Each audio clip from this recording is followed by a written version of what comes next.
जय श्री राम। उम्मीद करता हूँ आप सबकी पढ़ाइयाँ बहुत बेहतर चल रही होंगी। नहीं भी चल रही हैं तो हम आपके लिए मेहनत कंटिन्यू रख रहे हैं। साथ ही साथ बिना वक्त गवाए शुरू करते हैं आज अपने एक नए चैप्टर को, जिसका नाम है कार्बन एंड इट्स कंपाउंड। कई लोगों के लिए चैप्टर फफूंद बना हुआ पड़ा है। आई प्रॉमिस टू यू, हमारे लेक्चर कंप्लीट करने के बाद में और हमारे नोट्स पढ़ने के बाद में, क्योंकि हमने बड़े यूनिक तरीके से नोट्स को डेवलप किया है, इनको एक बार कवर करने के बाद में आपका पूरा चैप्टर पानी की तरह क्रिस्टल क्लियर हो जाएगा। उसके बाद आपको कभी कंफ्यूजन तो नहीं देगा, आई प्रॉमिस टू यू। खैर, शुरुआत करते हैं अपने इस पार्ट 1 के साथ में। देखिए, हमारी साइंस को पढ़ने का एक तरीका होता है, ठीक है। ये सिर्फ शब्दों में नहीं कह रहा हूँ, हकीकत और प्रैक्टिकल बात कह रहा हूँ। बात करें अगर इस चैप्टर की, तो हमारी 10th की एनसीईआरटी के अकॉर्डिंग इस चैप्टर को पढ़ने के लिए इसे 3 भागों में बंटना ज़रूरी है। पहले भाग में जहाँ तक शुरुआत से लेकर जहाँ पर वर्सेटाइल नेचर ऑफ कार्बन लिखा हुआ है, वहाँ तक इस पार्ट को कंप्लीट होना ज़रूरी है। सेकंड पार्ट में जहाँ रिंग्स आ रही हैं, चेन्स आ रही हैं, सब्स्टिट्यूएंट्स आ रहे हैं, IUPAC आ रहा है, आइसोमेरिज्म आ रहा है, उस पार्ट को कंप्लीट करना ज़रूरी है। और थर्ड और आखिरी पार्ट बन जाता है इस चैप्टर का, जहाँ पर केमिकल रिएक्शंस ऑफ कार्बन की बात की जाती है और लास्ट में मिसेल और सपोनिफिकेशन, साबुन वाबुन को लेकर बातें की जाती हैं। इन 3 हिस्सों में तोड़कर इस चैप्टर को पढ़ना, यही समझदारी है। हम इस लेक्चर को या इस चैप्टर को इसी सीक्वेंस के साथ आपके सामने पेश करने वाले हैं। तो चलिए शुरू करते हैं, लेकर राम का नाम। जय श्री राम। पहला पॉइंट है हमारा some basic facts about carbon. Carbon के बारे में अच्छा एक बात और कहना चाहूंगा। हो सकता है शुरुआत में आपको लगे कि काफ़ी धीमे धीमे चल रहे हैं या फिर बहुत बेसिक बातें बताई जा रही हैं, लेकिन ये सब मैं आपको और कुछ नहीं बता रहा हूँ। एक बार जब मैं आपको ये पढ़ा दूंगा तो एक बार आप एनसीईआरटी रीड कर लेना। कोई पॉइंट रह गया हो तो नीचे कमेंट कर देना, ठीक है। वर्सेटाइल नेचर ऑफ कार्बन तक का ये लेक्चर बनने वाला है। इसमें अगर कोई पॉइंट रह जाए तो आप मुझे एक बार एनसीईआरटी से पढ़ के बता देना कि कोई मेजर या इंपॉर्टेंट पॉइंट रह गया हो तो। देखते हैं basic facts about carbon. Symbol की बात करें तो कार्बन का C होता है सिंबल, कार्बन को C से शो किया जाता है। एटॉमिक नंबर की बात करूं तो एटॉमिक नंबर कार्बन का होता है 6, ठीक है। अकरेंस ऑफ कार्बन मतलब कार्बन किस तरीके से पाया जाता है। पहली लाइन है इन ऑल लिविंग स्ट्रक्चर्स, जितने भी जिंदा ऑर्गेनिज्म है उन सब में कार्बन पाया जाता है। एग्जांपल दूं कैसे, हमारी बॉडी में या प्लांट्स में ग्लूकोज पाया जाता है, उसका फार्मूला होता है C6H12O6। मिल गया कार्बन। हमारी बॉडी में प्रोटीन पाया जाता है, प्लांट की सेल में भी जो सेल मेम्ब्रेन होती है उसमें प्रोटीन पाया जाता है। हमारे शरीर में लिपिड पाया जाता है फैटी मॉलिक्यूल्स में। उसी तरीके से जो प्लांट की सेल्स हैं उसमें भी सेल की मेम्ब्रेन को बनाने के लिए लिपिड की आवश्यकता होती है। हमारा डीएनए या प्लांट का डीएनए, इसमें भी कार्बन मौजूद है। इन सब चीज़ों में कार्बन मौजूद होता है। बात करूं एक बैक्टीरिया की, तो बैक्टीरिया में भी, बैक्टीरिया अपने आप में क्या है, एक प्रोकैरियोटिक सेल। प्रोकैरियोटिक सेल में और कोई ऑर्गेनल हो या ना हो, पर उसमें भी राइबोसोम नाम का ऑर्गेनल तो होता है, स्पेशली उसकी सेल मेम्ब्रेन तो होती है। हम राइबोसोम की बात नहीं कर रहे हैं, हम प्रोकैरियोटिक सेल की बात कर रहे हैं। राइबोसोम तो बिना सेल मेम्ब्रेन के पाए जाने वाला ऑर्गेनल है। हम बात कर रहे हैं यहाँ पर जो बैक्टीरिया होता है उसकी सेल मेम्ब्रेन में आपको प्रोटीन और लिपिड देखने को मिलता है। बात करते हैं इन अर्थ क्रस्ट। अगर धरती के हिस्से में, धरती के टुकड़ों में देखें तो देखा जाता है कि 0.02% इतना कम कार्बन पाया जा रहा है, जो कि मिनरल्स के रूप में पाया जा रहा है, खनिजों के रूप में पाया जा रहा है। आपके सामने कार्बोनेट, बाइकार्बोनेट, पेट्रोलियम या फिर कोल, इन मिनरल्स के रूप में आपका कार्बन धरती के गर्भ में पाया जाता है, धरती के टुकड़ों में पाया जाता है। बात करें एटमॉस्फेयर में, मतलब वातावरण में, जहां आप सांस ले रहे हो, वहां पर भी कार्बन पाया जाता है, लेकिन देखो कितना कम, 0.03%। और ये कार्बन डाइऑक्साइड नाम की गैस के रूप में पाया जाता है, ठीक है सर। आपकी बुक, आपकी एनसीईआरटी इन दोनों पॉइंट्स के लिए ये शब्द लिखती है MEAGRE। इसका मतलब है अल्प। अल्प का मतलब होता है कम मात्रा में। तो देखो, ये चाहे अर्थ क्रस्ट में हो चाहे एटमॉस्फेयर में हो, ये दोनों नेचर का ही तो हिस्सा है। इसका मतलब नेचर में कार्बन काफी कम मात्रा में पाया जाता है। यही हमारा नोट पॉइंट है कि sir amount of carbon in nature में, प्रकृति में कार्बन का जो अमाउंट है वो तो बहुत ही कम है। लेकिन देखा जाए तो धरती के टुकड़ों में पाए जाने वाला ये कार्बन, पेट्रोलियम, कोल, ये सब अपने आप में क्या बहुत महत्वपूर्ण नहीं है, क्या इंपॉर्टेंट नहीं है? बिल्कुल है।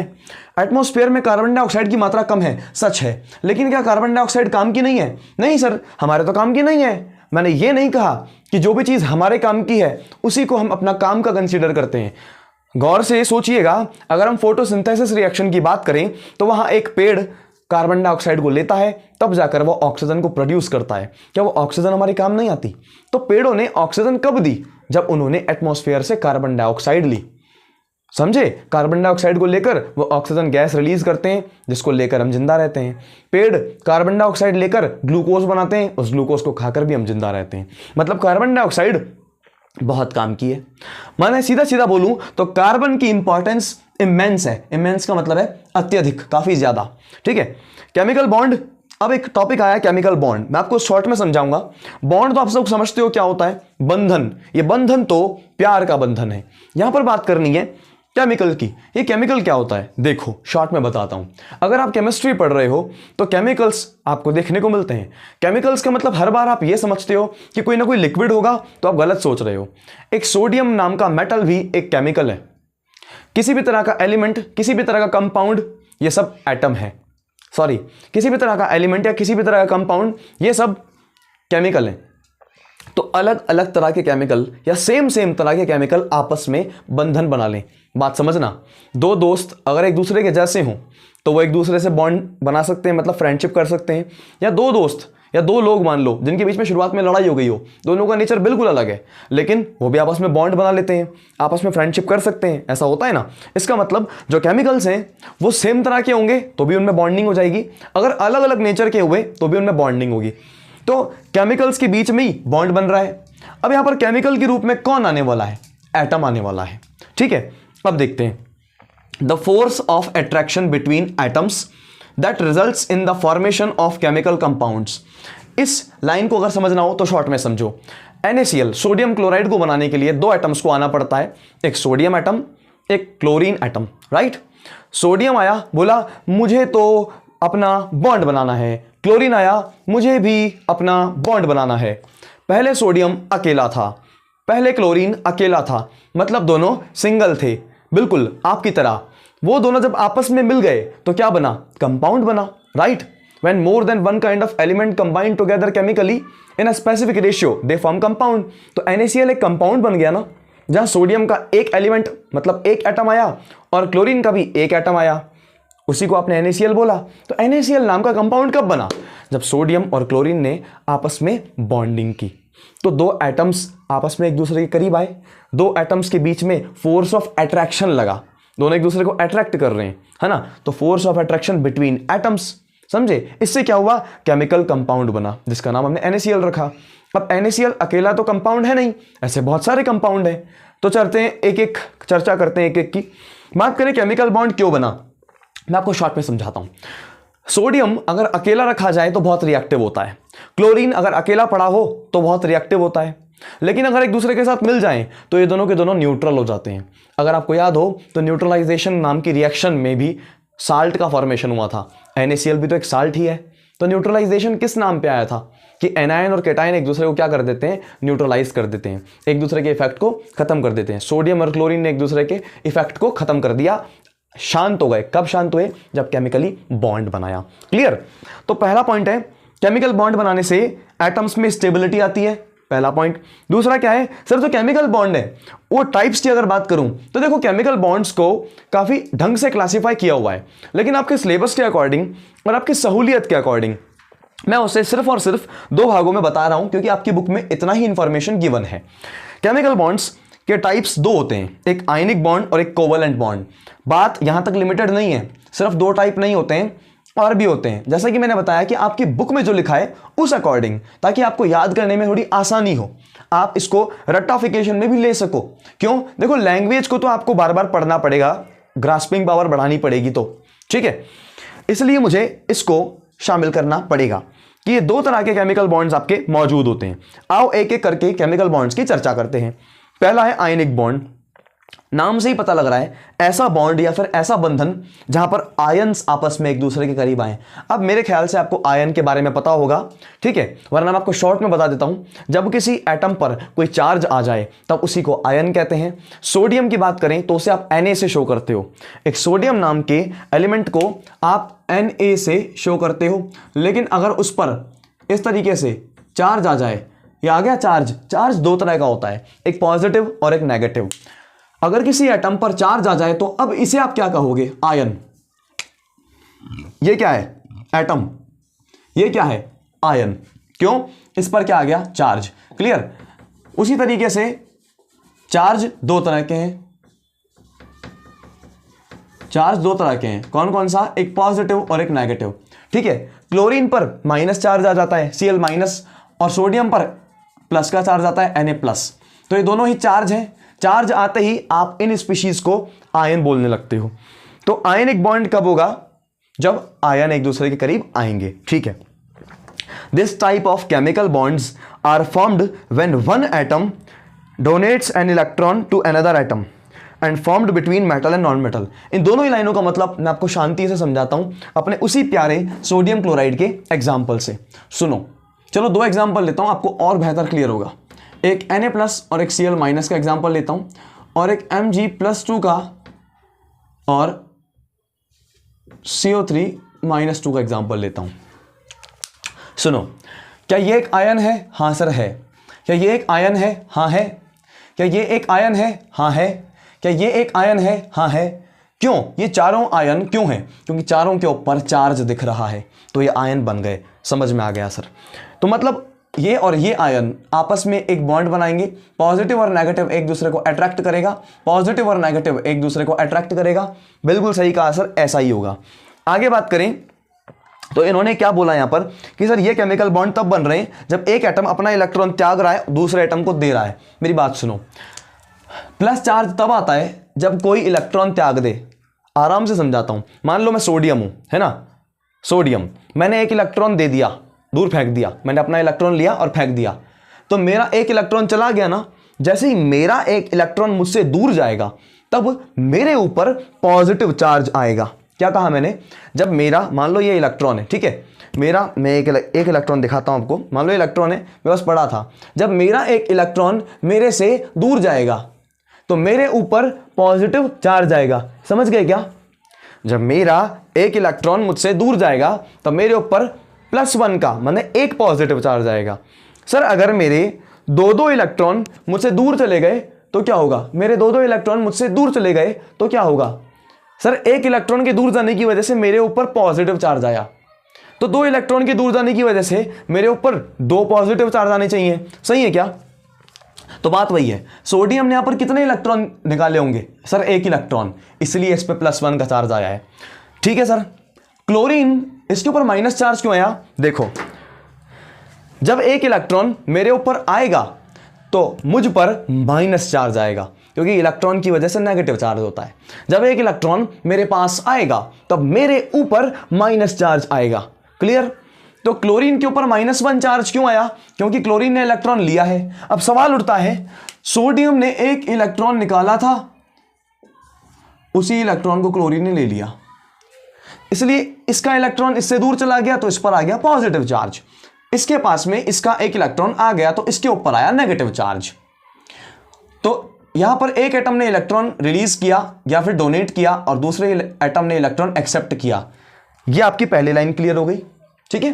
दूसरी लाइन क्या है? मेटल और नॉन मेटल के बीच में बनता है आयनिक बॉन्ड। ये सोडियम मेटल होती है और क्लोरीन नॉन मेटल होती है। क्लियर? तो मेटल और नॉन मेटल के बीच में क्या बन रहा है? Ionic bond. अब मैग्नीशियम पर +2 चार्ज क्यों आया? क्योंकि सर इसने, है ना, 2 इलेक्ट्रॉन रिलीज कर दिए। समझदार तो हो आप। सर इसने अगर 2 इलेक्ट्रॉन रिलीज किए तो इसके ऊपर -2 चार्ज क्यों आया? अरे सिंपल सी बात है, इसने 2 इलेक्ट्रॉन लिए होंगे तो ये 2 इलेक्ट्रॉन इसके पास में आ गए। इसका मतलब इसने इलेक्ट्रॉन डोनेट किए, इसने इलेक्ट्रॉन एक्सेप्ट किए। समझ गए? यही तो लिखा है, 1 atom donates an electron to another atom. तो इस वाले ने क्या किया? अपना इलेक्ट्रॉन डोनेट किया और यहां पकड़ा दिया। ठीक है। ये क्या होता है? मैग्नीशियम मेटल होता है। CO3 कार्बन और ऑक्सीजन दोनों क्या है? Non metal. तो यहां पर मेटल है, यहां पर नॉन मेटल है, तो मेटल और नॉन मेटल के बीच में ही तो आयनिक बॉन्ड बन रहा है। ये दोनों ही बातें मेरे ख्याल से अब आपके लिए क्लियर हो गई हैं इन एग्जांपल्स के थ्रू। अब हम आगे बढ़ते हैं अपने इसी सोडियम क्लोराइड के एग्जाम्पल को लिखे हुए रूप में देखकर। क्या मतलब? बताता हूं। देखो, जो हमने यहां पर कहा अभी जो यहां पर समझाया उसको एग्जाम्पल के रूप में बना रखा है कि सर सोडियम और क्लोरीन की आपस में रिएक्शन कराई। सोडियम एक आयन है, क्लोरीन एक आयन है, साथ में बना NaCl। तो आयंस आपस में रिएक्शन करेंगे तो आयनिक कंपाउंड बनेगा। आसान सी बात है।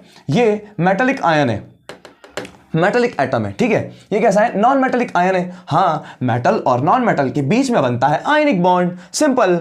इसने इलेक्ट्रॉन डोनेट किया सर, तभी इस पे पॉजिटिव चार्ज आया है। इसने इलेक्ट्रॉन लिया है, इसलिए इसने इलेक्ट्रॉन को गेन किया है, तभी तो इसके ऊपर नेगेटिव चार्ज आया है। सर अब बात घुमा फिरा कर आ चुकी है इलेक्ट्रॉन के डोनेट करने पे, इलेक्ट्रॉन के एक्सेप्ट करने पे। तो अल्टीमेटली किसको ज्यादा कंसंट्रेशन मिल रहा है, मतलब किसको ज्यादा अटेंशन मिल रहा है, कंसंट्रेशन नहीं अटेंशन मिल रहा है, ज्यादा अटेंशन मिल रहा है इलेक्ट्रॉन को। तो बात आई इलेक्ट्रॉन की। तो ठीक है, अब सुनो मेरी बात, जो जिसका भी कुछ भी रह गया हो अब तक 9th क्लास में, क्योंकि 9th क्लास में एटम के बारे में पूरी जानकारी है, जिसका भी ये सब रह गया हो बेसिक्स, अब उसको दोबारा पढ़ने का मौका मिल रहा है। और ट्रस्ट मी, आपको हो सकता है हल्का लग रहा हो भी, लेकिन इसी बेसिक से ये पूरा चैप्टर आपका हलवा हो जाएगा, विश्वास रखो। देखो कैसे, बात आई इलेक्ट्रॉन की, डिटेल डिस्कशन करेंगे लेकिन बेसिक्स के साथ में, ठीक है। मैंने बेसिक से लेकर एडवांस तक लेकर जाऊंगा, बोर्ड से प्लस लेवल ऊपर जाएंगे अपन, टेंशन मत लो। देखो बात करते हैं एटम। तो एटम के पास में होता है शेल। अब ये लाइन मैं आपको रटा रहा हूं, फिर मैं इसके थ्रू आपको समझा दूंगा। एटम के अंदर होता है शेल, शेल में होता है सब शेल, सब शेल में होता है ऑर्बिटल, ऑर्बिटल में होता है इलेक्ट्रॉन। ठीक है सर, अब जरा यहां बताओ, सुनो, ये होता है आपका एटम। एटम क्या होता है सर? वो छोटे से छोटा पार्टिकल जिसको और डिवाइड ना किया जा सके, है ना। और ये बताया गया है कि एटम जो होता है वो स्फेरिकल होता है, गोले की शेप का होता है, ठीक है। आइडियली इसको गोले की शेप का माना गया है। तो ये गोले जैसा दिख रहा है सर, इसमें बीचों बीच में आपको प्लस के साइन के साथ में एक गोला दिख रहा है। ये जो प्लस के साइन के साथ में गोला दिख रहा है ना, इस चीज को आप न्यूक्लियॉन्स कहते हो। क्या कहते हो? न्यूक्लियॉन्स। न्यूक्लियॉन्स क्या होता है सर? न्यूट्रॉन और प्रोटॉन का झुंड होता है, न्यूट्रॉन और प्रोटॉन का झुंड होता है। आपको इतनी बेसिक इंफॉर्मेशन तो होगी ही कि एक एटम में 3 चीजें होती हैं, एक इलेक्ट्रॉन, एक प्रोटॉन और एक न्यूट्रॉन। तो जो प्रोटॉन और न्यूट्रॉन होता है ना, प्रोटॉन और न्यूट्रॉन, प्रोटॉन और न्यूट्रॉन, ये दोनों के दोनों झुंड बनाकर बीचों बीच रहते हैं, एक एटम के बीचों बीच में पड़े रहते हैं। बीचों बीच की इस जगह को जहां पर प्रोटॉन और न्यूट्रॉन का ग्रुप बना पड़ा है, इसी को आप न्यूक्लियॉन्स कहते हो। Clear? So what is nucleons? Sir nucleons is the group of neutron and proton. Clear हो गई बात? सर इस न्यूक्लियॉन्स के चारों ओर आपको ये दिख रहे हैं काले घेरे, 1 2 3 और फिर 4, 1 2 3 4, 4 घेरे दिख रहे हैं, और भी हो सकते हैं, लेकिन इन्हीं घेरों को आप शेल कहते हो। क्या कहते हो? शेल कहते हो, शेल। और इसी शेल में आपके इलेक्ट्रॉन होते हैं, ठीक है। लेकिन अब सवाल आता है कि कोई पूछे कि आप कहाँ रहते हो, तो क्या बताओगे? भारत में रहता हूँ। भारत बहुत बड़ा है। एग्जैक्टली कहाँ रहते हो? सर भारत में राजस्थान में रहता हूँ। राजस्थान भी कोई छोटा मोटा नहीं है, तो आप उसमें भी कहाँ रहते हो? जयपुर में। डेफिनेटली आप जयपुर में पूरा फैल कर नहीं रहते हो, तो जयपुर में किस जगह पे रहते हो? जयपुर में भी एक स्पेसिफिक जगह का आप नाम लोगे, उस स्पेसिफिक जगह में एक गली का नाम लोगे, गली में एक घर का नाम लोगे, घर में एक कमरे का नाम लोगे, है ना। तो अल्टीमेटली इतने बड़े भारत से आप छोटी सी जगह पर आके सिमट गए, हाँ या नहीं? तो बात यह है कि जो शेल है, ये इतना बड़ा शेल है, इसमें इलेक्ट्रॉन किस तरीके से मौजूद हैं? सर शेल में सब शेल होता है, सब शेल में ऑर्बिटल होता है, ऑर्बिटल में इलेक्ट्रॉन होता है, इस तरीके से, ठीक है। इनके बारे में, मतलब सब शेल और ऑर्बिटल के बारे में आपको ज्यादा जानकारी देने की हमको जरूरत नहीं है। मैं आपको देता है इन्फॉर्मेशन कब? जब आपका वो चैप्टर जो हट चुका है सिलेबस से, पीरियोडिक टेबल, अगर वो चैप्टर आपका सिलेबस में होता तो मुझे आपको सब शेल और ऑर्बिटल की जानकारी देनी पड़ती, बट अभी उसकी इंफॉर्मेशन की कोई ज़रूरत नहीं है। सो जस्ट चिल एंड आगे बढ़ो, है ना। अब सुनो, सीखने वाली बात क्या है यहाँ पर? वो ये है कि जो ये शेल है ना, शेल इसे कहते हैं, देखो न्यूक्लियॉन्स के जस्ट बाद से जो पहला शेल है, इसी को आपने नाम दिया फर्स्ट शेल, इसके बाद सेकंड शेल, इसके बाद थर्ड शेल, इसके बाद फोर्थ शेल। फर्स्ट शेल को के बोलते हैं, के शेल, बिल्कुल के से। सर ABCD ना ABCD से नहीं बोलते हैं, यहां पर के से शुरू करते हैं, KLMN ऐसे करके।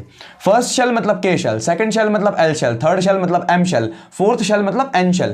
क्लियर है क्या? एंड सो ऑन, आगे भी हो सकते हैं, फिफ्थ होगा तो आगे बढ़ा दो, लेकिन आइडियली आपको 4 ही पढ़ने, इससे ज्यादा की जरूरत आपको नहीं पड़ेगी। क्लियर? अब सुनो, एक आता है वैलेंस शेल। वैलेंस का मतलब क्या होता है? इस जो शब्द है ना वैलेंस, अब 2-3 चीजें आपके दिमाग में भटक रही होंगी। एक होता है वैलेंस, एक होता है वैलेंसी, एक होता है वैलेंस इलेक्ट्रॉन। मैं सब बताऊंगा, आराम से समझो, धीरे धीरे समझो। अब शुरू हो रही है वो जंग जिसमें आपको पूरा दिमाग लगाने की जरूरत है। वैलेंस शेल, ये तो पता लग गया कि शेल कोई चीज होती है, इन घेरों को हम शेल बोलते हैं। न्यूक्लियॉन्स के चारों ओर ये घेरे हैं, इन घेरों में इलेक्ट्रॉन है। भाई अल्टीमेटली शेल के अंदर ही तो इलेक्ट्रॉन निकल रहा है, ठीक है। अल्टीमेटली भाई शेल के अंदर सब शेल है, सब शेल में ऑर्बिटल है, ऑर्बिटल में इलेक्ट्रॉन है, लेकिन अल्टीमेटली शेल में ही तो इलेक्ट्रॉन है, यही तो बेसिक बात है। तो सर वैलेंस शेल क्या होता है? वैलेंस का मतलब होता है सबसे बाहर वाला, सबसे बाहर वाला। मैंने ये एटम पकड़ा, इस एटम में सबसे बाहर कौन सा है? ये फर्स्ट शेल नहीं, ये सेकंड शेल नहीं, थर्ड शेल होगा है ना, नहीं, फोर्थ शेल, हाँ, तो सबसे बाहर वाला शेल, इसी को नाम दिया जाता है क्या? Valence shell. क्लियर? ठीक है सर। तो वैलेंस शेल को आप एक और नाम देते हो outermost shell. Outermost मतलब सबसे बाहर वाला, हमने वहां लिख भी रखा है सबसे बाहर वाला शेल। क्लियर है सर, समझ में आ गया इतना? तो आगे बढ़ो। वैलेंस इलेक्ट्रॉन किसे बोलोगे? सिंपल सी बात है यार, सिंपल सी बात है यार। वैलेंस शेल है तो शेल में ही इलेक्ट्रॉन मिलेगा ही मिलेगा। अरे शेल में ही इलेक्ट्रॉन मिलेगा ना मेरी जान। तो वैलेंस शेल समझ में आ गया, उसमें पाए जाने वाले इलेक्ट्रॉन्स को ही आप वैलेंस इलेक्ट्रॉन कहते हो। क्लियर?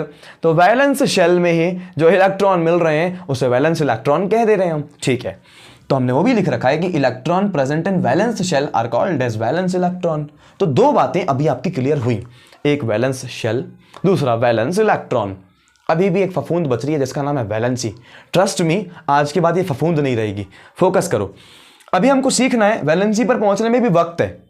ठीक है, हथौड़ा तभी मारा जाता है जब लोहा गर्म हो, तो अभी लोहा गर्म नहीं हुआ है, जब गर्म होगा तब हम आपको इशारा करेंगे, तब हथौड़ा मारा जाएगा। समझो, maximum number of electrons in shell. जो ये शेल है, इन शेल में इलेक्ट्रॉन है, बात समझ में आ गई हमको। शेल में इलेक्ट्रॉन है, बात समझ में आ गई। जैसे घर के अंदर इंसान रहता है, बात समझ में आ गई, वैसे ही शेल में इलेक्ट्रॉन रहता है, ये बात समझ में आ गई। लेकिन एक घर में कितने लोग रहते हैं, है ना, ये भी तो कंसेप्ट है। एक घर में इंसान रहता है, सही है। एक शेल में इलेक्ट्रॉन रहता है, ये भी सही है। एक घर में कितने लोग रहते हैं, एक शेल में कितने इलेक्ट्रॉन रहते हैं, जानना जरूरी है ना। देखते हैं सर, n बराबर फर्स्ट वाले शेल में कितने इलेक्ट्रॉन रहेंगे, तो ये आप कैसे काउंट करोगे? सुनो, एक फार्मूला है हमारे पास में, maximum number of electrons in shell. घर के अंदर कितने लोग हैं वो तो काउंट करना पड़ता है, पॉपुलेशन को काउंट करना पड़ता है जा जाके। लेकिन अगर बात करूं यहां इलेक्ट्रॉन को कैसे निकालेंगे, तो इसके लिए हमने एक छोटा सा फॉर्मूला बना दिया है मैथमेटिक्स का। Maximum number of electrons in shell, किसी शेल में मैक्स टू मैक्स कितने इलेक्ट्रॉन्स पाए जा सकते हैं, उसके लिए फॉर्मूला है 2n²। तो ये n क्या है? ये n है नंबर ऑफ शेल। ठीक है, कम समझ में आया हो अगर ये फॉर्मूला, तो आओ देखते हैं इसके एप्लीकेशंस, ज्यादा समझ में आएगा। मैंने कहा n बराबर 1। अगर फर्स्ट वाले शेल की बात करूं तो इसमें कितने इलेक्ट्रॉन्स हैं? सर n की जगह 1 रख दो, तो 2 × 1 का स्क्वायर, 1 का स्क्वायर 1 मल्टीप्लाई विद 2 = 2। मतलब फर्स्ट शेल में आपको मैक्स टू मैक्स 2 इलेक्ट्रॉन देखने को मिलेंगे, इससे ज्यादा नहीं। n बराबर 2 में n की जगह 2 रख दो, सॉल्व करो, 2 × 4 × 2 = 8। प्योर मैथमेटिक्स है। n की जगह 3 रखोगे तो आपको 18 मिलेगा, n की जगह 4 रखोगे 32 मिलेगा। क्लियर सर, ये हमको समझ में आ गया कि फर्स्ट शेल में मैक्सिमम 2 इलेक्ट्रॉन मिलेंगे, सेकंड शेल में मैक्सिमम 8 इलेक्ट्रॉन मिलेंगे, थर्ड शेल में मैक्सिमम 18 इलेक्ट्रॉन मिलेंगे, फोर्थ शेल में मैक्सिमम 32 इलेक्ट्रॉन मिलेंगे। ठीक है, आते हैं नेक्स्ट स्लाइड के साथ में। अब बात करनी है एक छोटे से युद्ध की।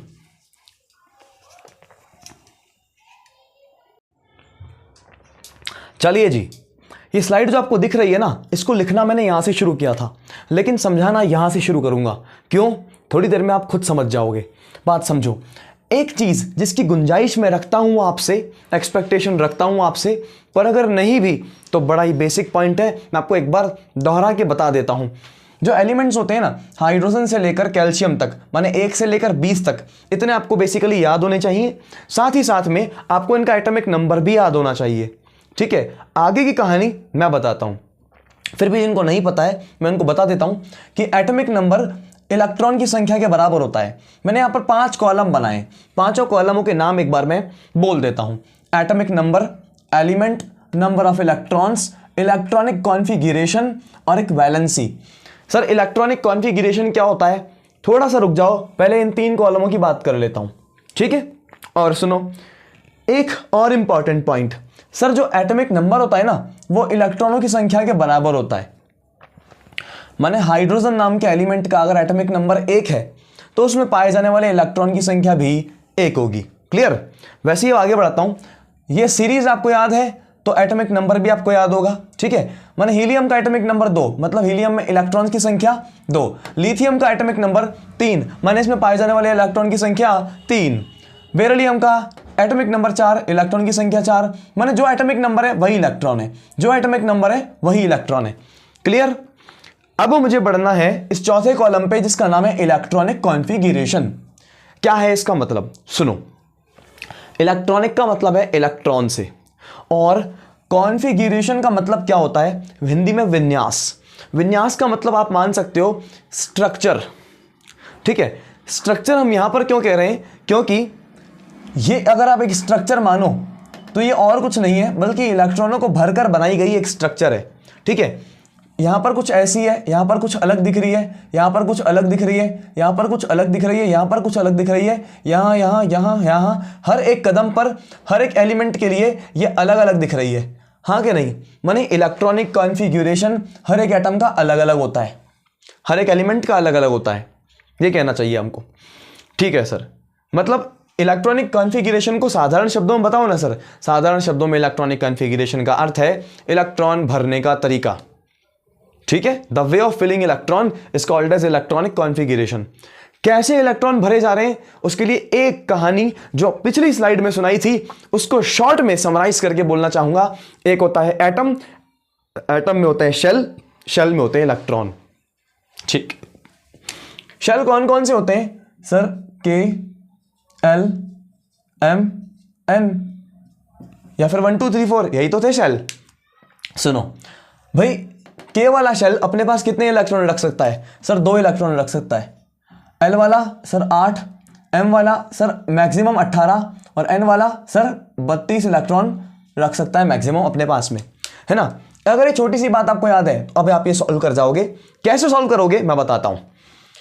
हाइड्रोजन के पास इलेक्ट्रॉन कितने हैं, 1, तो उसको इस के एल एम एन के अकॉर्डिंग भरना है। सबसे पहले के में भरेगा, फिर एल में, फिर एम में, फिर एन में। तो के में मैक्सिमम 2 इलेक्ट्रॉन भरे जा सकते हैं। हाइड्रोजन के पास 1 ही इलेक्ट्रॉन है। अब यार मेरे पास अगर 1 ही चॉकलेट है तो 1 चॉकलेट को ही फ्रिज में रखूंगा ना। अगर मेरे पास 10 चॉकलेट होती तो मैं 10 चॉकलेट को फ्रिज में रखता। अगर मेरे पास 25 चॉकलेट होती तो मैं 25 चॉकलेट को फ्रिज में रखता ना। मेरे पास जितनी चॉकलेट है मैं उतनी ही रख पाऊंगा, मेरे पास जितने इलेक्ट्रॉन है मैं उतने ही भर पाऊंगा। तो हाइड्रोजन के पास 1 ही इलेक्ट्रॉन है, तो ये के वाले शेल में, क्योंकि शुरुआत यहीं से होनी है, के वाले शेल में हाइड्रोजन कितने इलेक्ट्रॉन भरेगा, 1। मुझे बताओ क्या के वाला शेल भर गया, नहीं सर। के वाले शेल को भरने के लिए तो 2 इलेक्ट्रॉन की रिक्वायरमेंट है और हाइड्रोजन के पास केवल 1 इलेक्ट्रॉन है ना।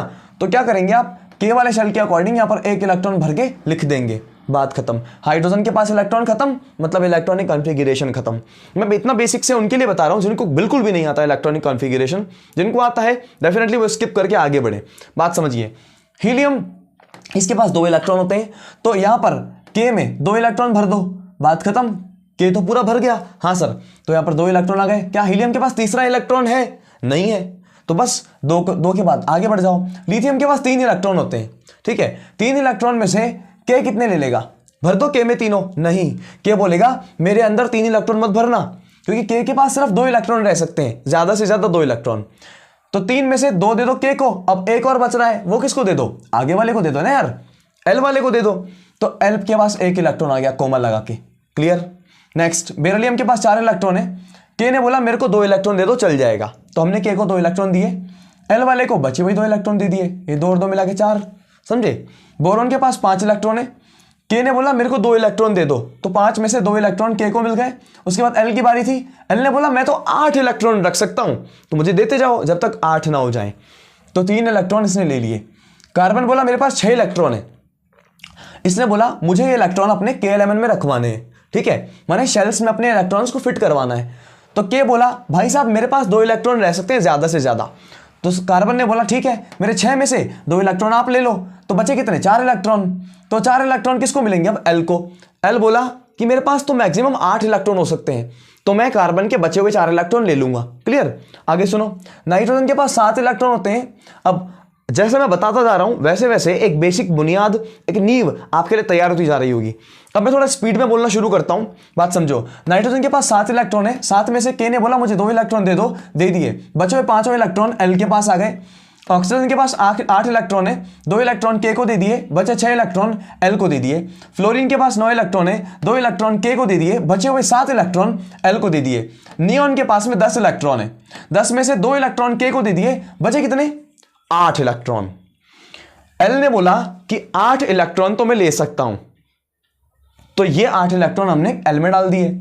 सोडियम बोलता है मेरे पास 11 इलेक्ट्रॉन है, 11, तो 11 में से 2 इलेक्ट्रॉन के को दे दिए, कितने बचे 9 इलेक्ट्रॉन। 9 में से तो 9 के 9 इलेक्ट्रॉन एल को दे दो, नहीं लफड़ा है। एल बोलेगा यार मेरे पास सिर्फ 8 इलेक्ट्रॉन होने चाहिए, मैं 8 इलेक्ट्रॉन से ज्यादा नहीं रख सकता। तो 9 में से 8 इलेक्ट्रॉन इसको दे दिए, अब भी 1 इलेक्ट्रॉन बच रहा है, तो उसको क्या करेंगे, अरे पड़ोसी को दे दो, एम को दे दो, तो 281। क्लियर है क्या? ये इलेक्ट्रॉनिक कॉन्फ़िगरेशन है। ये कैसे आया उसका तरीका बता रहा हूं बड़े आसान शब्दों में, आगे समझते हैं। मैग्नीशियम के पास 12 इलेक्ट्रॉन, 12 में से के ने बोला मेरे को 2 दे दो, मेरे को 2 चाहिए बाबा, तो के को हमने 2 इलेक्ट्रॉन दिए। कितने इलेक्ट्रॉन बचे, 12 में से 2 गए तो 10 बच रहे हैं। 10 में से एल ने बोला मेरे को 8 दे दो, तो उसको 8 दे दिए, अब भी 2 बच रहे हैं, तो वो 2 एम को मिल गए। एल्यूमिनियम के पास 13 इलेक्ट्रॉन है, 13 में से 2 दे दिए के को, 8 दे दिए इसको, तो 2 और 8 10, 3 इलेक्ट्रॉन अभी बच रहे हैं, तो वो एम को दे दो, तो 2 8 3 कोमा लगा के, जैसे यहां पर के एल एम एन कोमा लगा के लिखे, वैसे यहां पर इलेक्ट्रॉन्स भरने के बाद में बीच में कोमा लगा दिया। ठीक है। सिलिकॉन ने बोला मेरे पास 14 इलेक्ट्रॉन है, 14 में से 2 इलेक्ट्रॉन के ने ले लिए, 8 इलेक्ट्रॉन एल ने ले लिए, बचे कितने 8 और 2 10 और 4 14 इलेक्ट्रॉन थे ना, 2 और 8 10 इलेक्ट्रॉन तो यहां तक आ गए, और एम को कितने मिल गए 4 इलेक्ट्रॉन। ठीक है। फास्फोरस के पास 15 इलेक्ट्रॉन है, तो 2 मिल गए के को, 8 मिल गए एल को, 5 मिल गए एम को। क्लियर। सल्फर के पास 16 इलेक्ट्रॉन है, 16 में से 2 मिल गए के को, 8 मिल गए एल को, और 6 मिल गए किसको, अपने एम को। क्लोरीन के पास 17 इलेक्ट्रॉन है, 17 में से के ने बोला मेरे को 2 इलेक्ट्रॉन दे दो, एल ने बोला मैं मैक्सिमम 8 इलेक्ट्रॉन ले सकता हूं, एम ने बोला मेरे पास तो 18 इलेक्ट्रॉन भर सकते हैं, मुझे कोई दिक्कत नहीं है, तो 7 में क्या खराबी है, 7 ले लिए उसने। आर्गन ने बोला 18 है मेरे पास इलेक्ट्रॉन टोटल, 18 में से 2 इलेक्ट्रॉन मुझे के में रखवाने हैं, एल ने बोला मैं 8 इलेक्ट्रॉन ले लूंगा आपके, ले लो, 8 और 2 10, बचे कितने 18 इलेक्ट्रॉन में से 10 यहां पर फिट हो गए, तो 8 इलेक्ट्रॉन बचे। एम ने बोला मेरे पास तो 18 इलेक्ट्रॉन आ सकते हैं, फिर 8 इलेक्ट्रॉन क्या चीज़ है, मैं ले लूंगा। ठीक है। अब आया लोचा पोटेशियम और कैल्शियम में। यहां से लेकर यहां तक की सारी कहानी ठीक थी ऑर्गन की। पोटेशियम और कैल्शियम में सुनो क्या हुआ है, आराम से सुनना। पोटेशियम और कैल्शियम में एक चमत्कार हुआ है, जो चमत्कार हुआ है वो यहां पर बताऊंगा, और उस चमत्कार का कारण या रीजन अगली स्लाइड में बताऊंगा। सुनो, पोटेशियम के पास है 19 इलेक्ट्रॉन, तो के ने बोला मुझे 2 इलेक्ट्रॉन दे दो, चलेगा। एल ने बोला मैं 8 इलेक्ट्रॉन रख सकता हूं, रख लिए।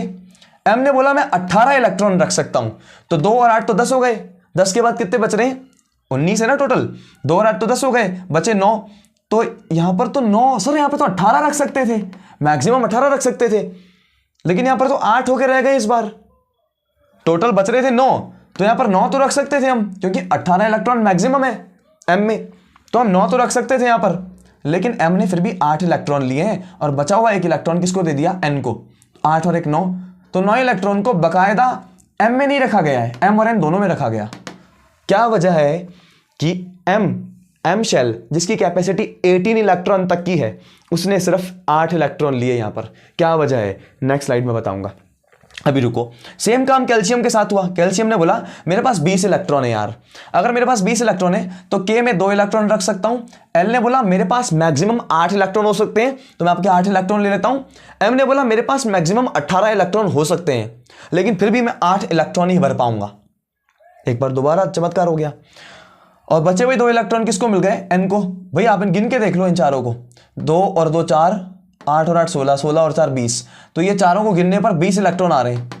लेकिन प्रॉब्लम यह आ रही है कि एम शेल ने ये कहा था कि मैं 18 इलेक्ट्रॉन रख सकता हूं, फिर भी यहां पर एम ने 8 इलेक्ट्रॉन से ज्यादा रखे ही नहीं।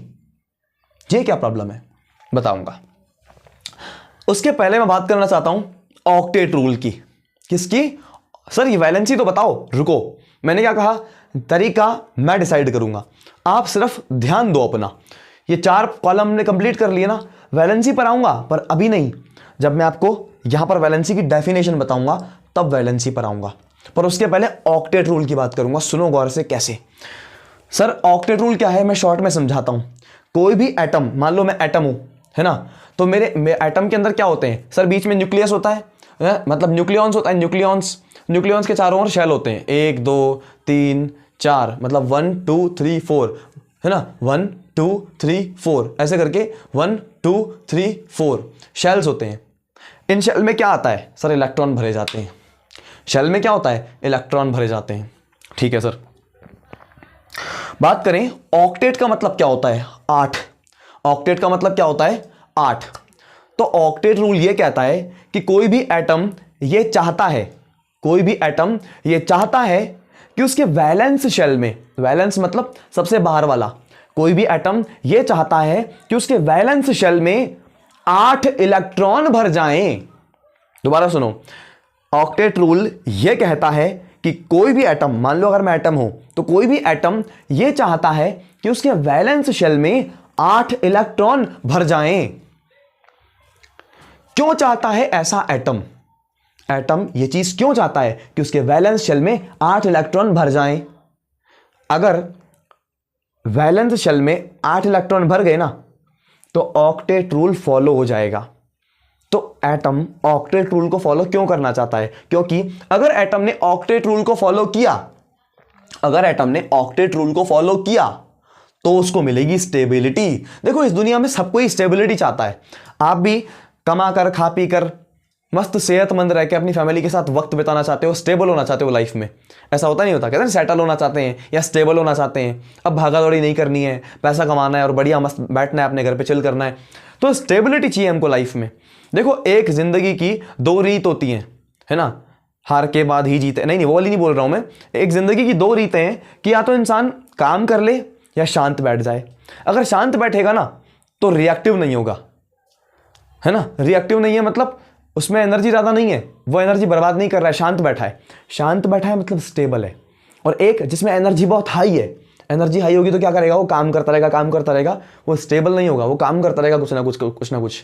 सही है क्या? तो या तो इंसान स्टेबल रहेगा या फिर धड़ धड़ धड़ धड़ धड़ धड़ धड़ काम करता रहेगा।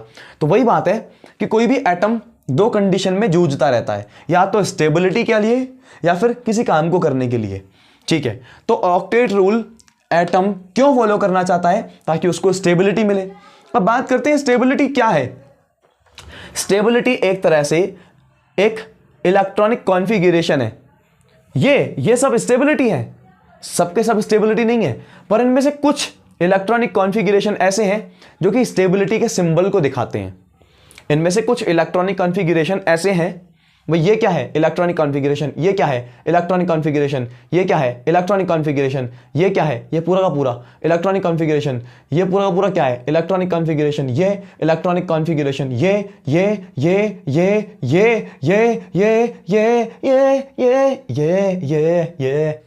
सब इलेक्ट्रॉनिक कॉन्फ़िगरेशन हैं। लेकिन इनमें से कुछ इलेक्ट्रॉनिक कॉन्फ़िगरेशन ऐसे हैं जो स्टेबिलिटी को बताते हैं। उन्हीं को आप नोबल गैस कॉन्फ़िगरेशन कहते हो। बात करें नोबल गैस क्या होती है? नोबल गैस एक गैस होती है। केमिस्ट्री में गैस तो आपको पता है क्या होती है ना? नोबल शब्द क्यों आया? नोबल शब्द का मतलब है अक्रिय। अक्रिय का मतलब इनएक्टिव। तो नोबल गैस कैसी होती हैं? इनएक्टिव होती हैं। तो जो इनएक्टिव गैसेस है ना, उनका इलेक्ट्रॉनिक कॉन्फ़िगरेशन क्या कहलाता है? Noble gas configuration. ठीक है, तो जो इनएक्टिव होगी वो एक्टिव नहीं होगी। मतलब जो गैस इनएक्टिव होगी वो रिएक्शन नहीं करेगी, जो रिएक्शन नहीं करेगी वो शांत बैठी रहेगी, जो शांत बैठी रहेगी तो स्टेबल होगी ना, इसलिए नोबल गैस स्टेबल होती हैं। तो नोबल गैस का इलेक्ट्रॉनिक कॉन्फ़िगरेशन भी स्टेबल होगा। क्लियर है क्या? तो स्टेबिलिटी पानी है एटम को, नोबल गैस का इलेक्ट्रॉनिक कॉन्फ़िगरेशन पाना है एटम को, इसलिए उसको ऑक्टेट रूल फॉलो करना है। और क्या है ऑक्टेट रूल? कि वैलेंस शेल में, मतलब सबसे बाहर वाले शेल में, सबसे आउटर मोस्ट शेल में 8 इलेक्ट्रॉन हो जाएं। ये बात अगर कम समझ में आई है तो यहां पर और ज्यादा समझ में आएगी। ठीक है, बात समझो। तो ऑक्टेट रूल को फॉलो करने के लिए एक एटम क्या करेगा? 3 तरह की एक्टिविटी करेगा। ठीक है, ये आपको ये पता है, ये सारा का सारा वखाण कहां पर है? ये वैलेंसी में छुपा हुआ है। यहां पर वैलेंसी में छुपा हुआ है। जैसे ही मैं आपको वैलेंसी बताऊंगा ना, फिर मैं वहां लेकर जाऊंगा, वैलेंसी बताऊंगा, फिर वहां लेकर जाऊंगा, और यहां के बाद इन दोनों एग्जाम्पल पे लेके आऊंगा ताकि और समझ में आए आपको।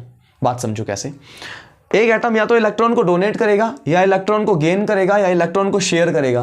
ये 3 एक्टिविटीज हैं। अब मैं इस बात को यहीं तक रोकता हूं क्योंकि ये सब चीजें यहां पर दिखाऊंगा मैं जब आपको वैलेंसी पढ़ाऊंगा। अब वैलेंसी क्या है पहले वो समझो एक बार। Sir number of electrons, valency क्या है? नंबर ऑफ इलेक्ट्रॉन्स मतलब इलेक्ट्रॉनों की संख्या है। मुझे बताओ, एक नंबर है, नंबर को आप बिना मतलब के पॉजिटिव नेगेटिव बोलोगे क्या? नहीं। एक वैल्यू है, बस कोई वैल्यू है, वैल्यू को बिना मतलब के पॉजिटिव नेगेटिव थोड़ी बनाओगे। 1 2 3 4, मानता हूँ माइनस का 1 भी होता है, लेकिन एक नंबर है, उस नंबर को बिना वजह के आप नेगेटिव थोड़ी बनाओगे। तो इलेक्ट्रॉनों की संख्या है, लाइक मैं बोलूँ लोग खड़े हैं, ये थोड़ी बोलूँगा माइनस के 4 लोग खड़े हैं।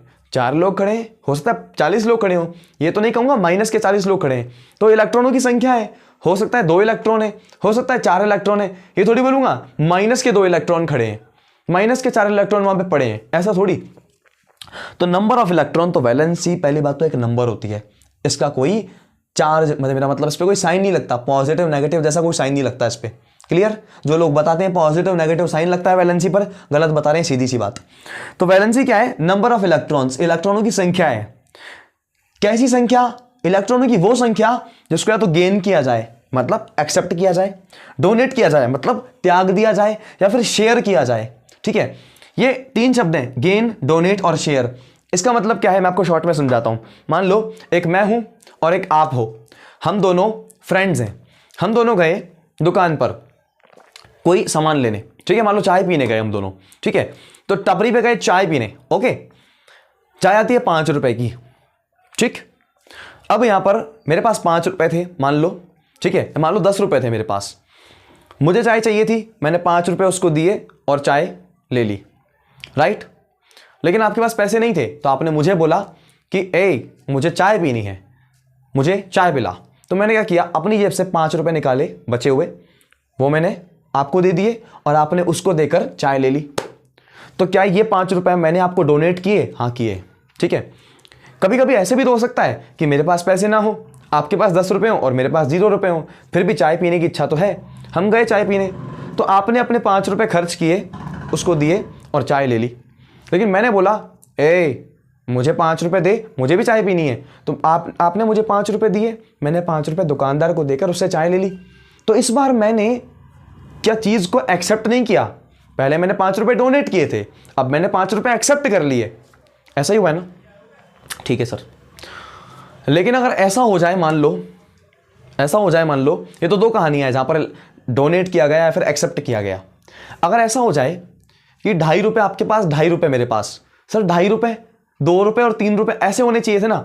मेरी बात समझो, पहले के टाइम में 50 पैसे भी होते थे ना, बस उसी को आप मान लो कि 2.5 रुपए आपके पास, 2.5 रुपए मेरे पास, 2.5 रुपीज़ मेरे पास, 2.5 रुपीज़ आपके पास में, दोनों के पास बराबर बराबर अमाउंट है। चाय पीने गए, मैंने कहा भैया लो 2.5 रुपए लो, चाय पिला दो। उसने बोला नहीं 5 रुपए चाहिए। समझ रहे हो? आपने 2.5 रुपए उसको दिए, उसने बोला नहीं 5 रुपए चाहिए। तो हमने एक तरकीब लगाई है ना। क्या तरकीब लगाई?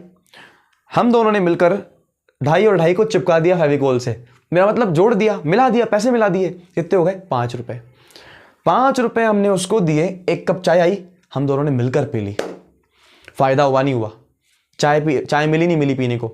ये लेकिन हुआ कैसे? क्या मैंने 2.5 रुपए अपने आपको दिए थे? नहीं। क्या आपने अपने 2.5 रुपए मुझे दिए थे? नहीं। हम दोनों ने मिलकर बराबर बराबर पैसों को शेयर किया था। बात समझे? ठीक, यहां पर ऐसा होता है, यहां पर इलेक्ट्रॉन का केस है, या तो मैंने इलेक्ट्रॉन आपको दे दिए, या आपने इलेक्ट्रॉन मुझे दे दिए, या हम दोनों ने इलेक्ट्रॉन शेयर कर लिए। क्लियर है क्या? ओके सर, अब ये प्रॉपरली पता कब समझ में आएगा? जब मैं एग्जांपल्स दूंगा, पर उसके पहले मैं आपको वैलेंसी पर लेकर जाना चाहता हूं। तो वैलेंसी की बात कर रहा हूं। Number of electrons gained, donated और शेयर्ड बाय, अच्छा कौन शेयर कर रहा है, कौन गेन कर रहा है, कौन डोनेट कर रहा है? एटम्स कर रहे हैं ना, 2 एटम के बीच में ही तो बॉन्ड बनता है। तो number of electrons gained, donated और shared by any atom to complete its octet. तो ऑक्टेट पूरा करने के लिए किसी भी हद तक जाएगा एक एटम। ठीक है, अब ऑक्टेट क्या है? मैंने बता ही दिया कि वैलेंस शेल में 8 इलेक्ट्रॉन है ना।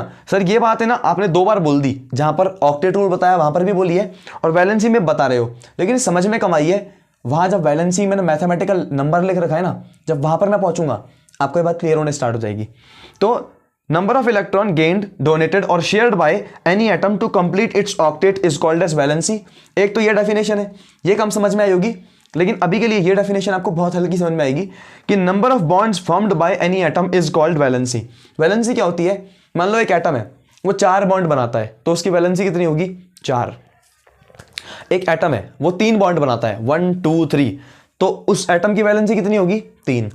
मतलब एक एटम जितने बॉन्ड बनाता है वही उसकी वैलेंसी होती है। हाँ, समझ गए? ये डेफिनेशन तो आसान लगी होगी। ये डेफिनेशन अगर टफ लग रही है और जो ऑक्टेट रूल में ये बात समझ में नहीं आई कि वैलेंस शेल में 8 इलेक्ट्रॉन कैसे होंगे, तो इन दोनों बातों का समाधान अब यहां पर है, आराम से समझो, है ना। वैसे तो मैं इस बात को फील कर पा रहा हूं कि आपको समझ में ना आई हो या कम आई हो, तो मैं अपने एफर्ट्स बढ़ाऊं, पर हो सकता है आपने बेसिक बातें पढ़ी हो तो आपको समझ में आ भी रहा होगा। सुनो, अभी बोला हमने वैलेंसी। वैलेंसी क्या है सर? नंबर ऑफ इलेक्ट्रॉन्स, ठीक है। क्या कौन से नंबर ऑफ इलेक्ट्रॉन्स हैं जिनको डोनेट किया जा सके, शेयर किया जा सके या फिर गेन किया जा सके? ऐसा क्यों करना है? ऑक्टेट पूरा करने के लिए, ठीक है।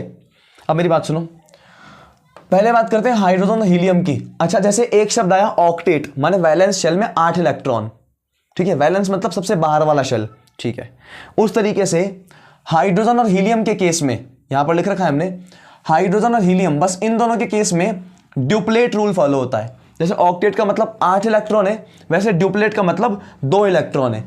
ऑक्टेट रूल में वैलेंस शेल के अंदर 8 इलेक्ट्रॉन भरे जाते हैं, ड्यूप्लेट रूल में वैलेंस शेल में या फिर आउटर मोस्ट शेल में, एक ही बात है, 2 इलेक्ट्रॉन भरे जाते हैं।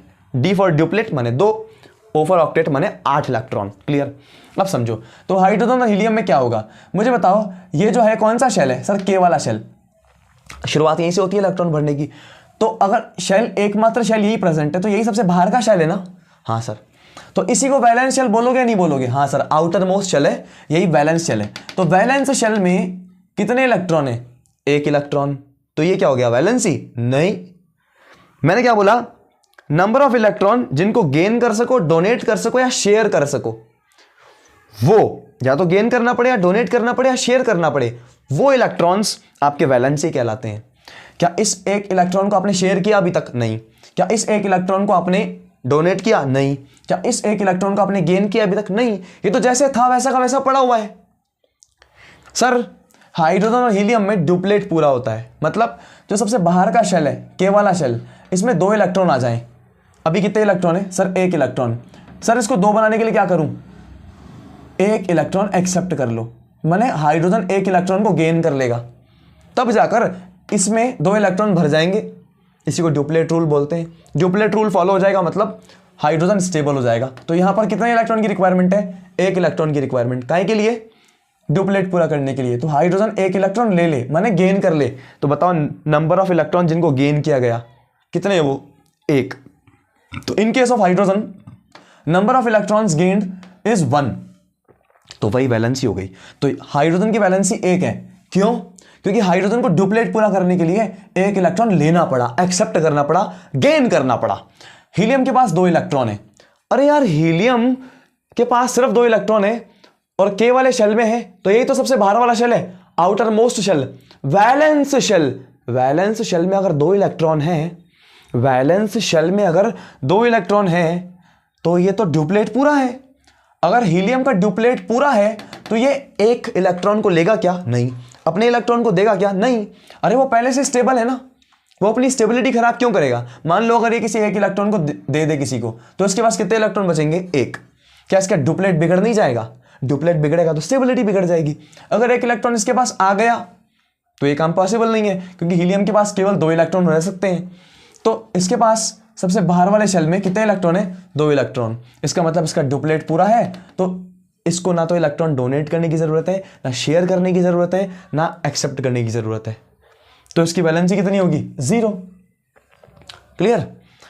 लिथियम की बात करते हैं। लिथियम, इसके पास 3 इलेक्ट्रॉन है ना? 2 इलेक्ट्रॉन यहां भरे, 1 इलेक्ट्रॉन यहां भरा है। तो अब सबसे बाहर वाला शेल कौन सा है? ये वाला? नहीं, इसके बाद यहां पर यह शेल सबसे बाहर वाला है। इस शेल में 8 इलेक्ट्रॉन करने, तो क्या करना पड़ेगा सर? इस वाले शेल में 8 इलेक्ट्रॉन करने के लिए 7 इलेक्ट्रॉन ले लो।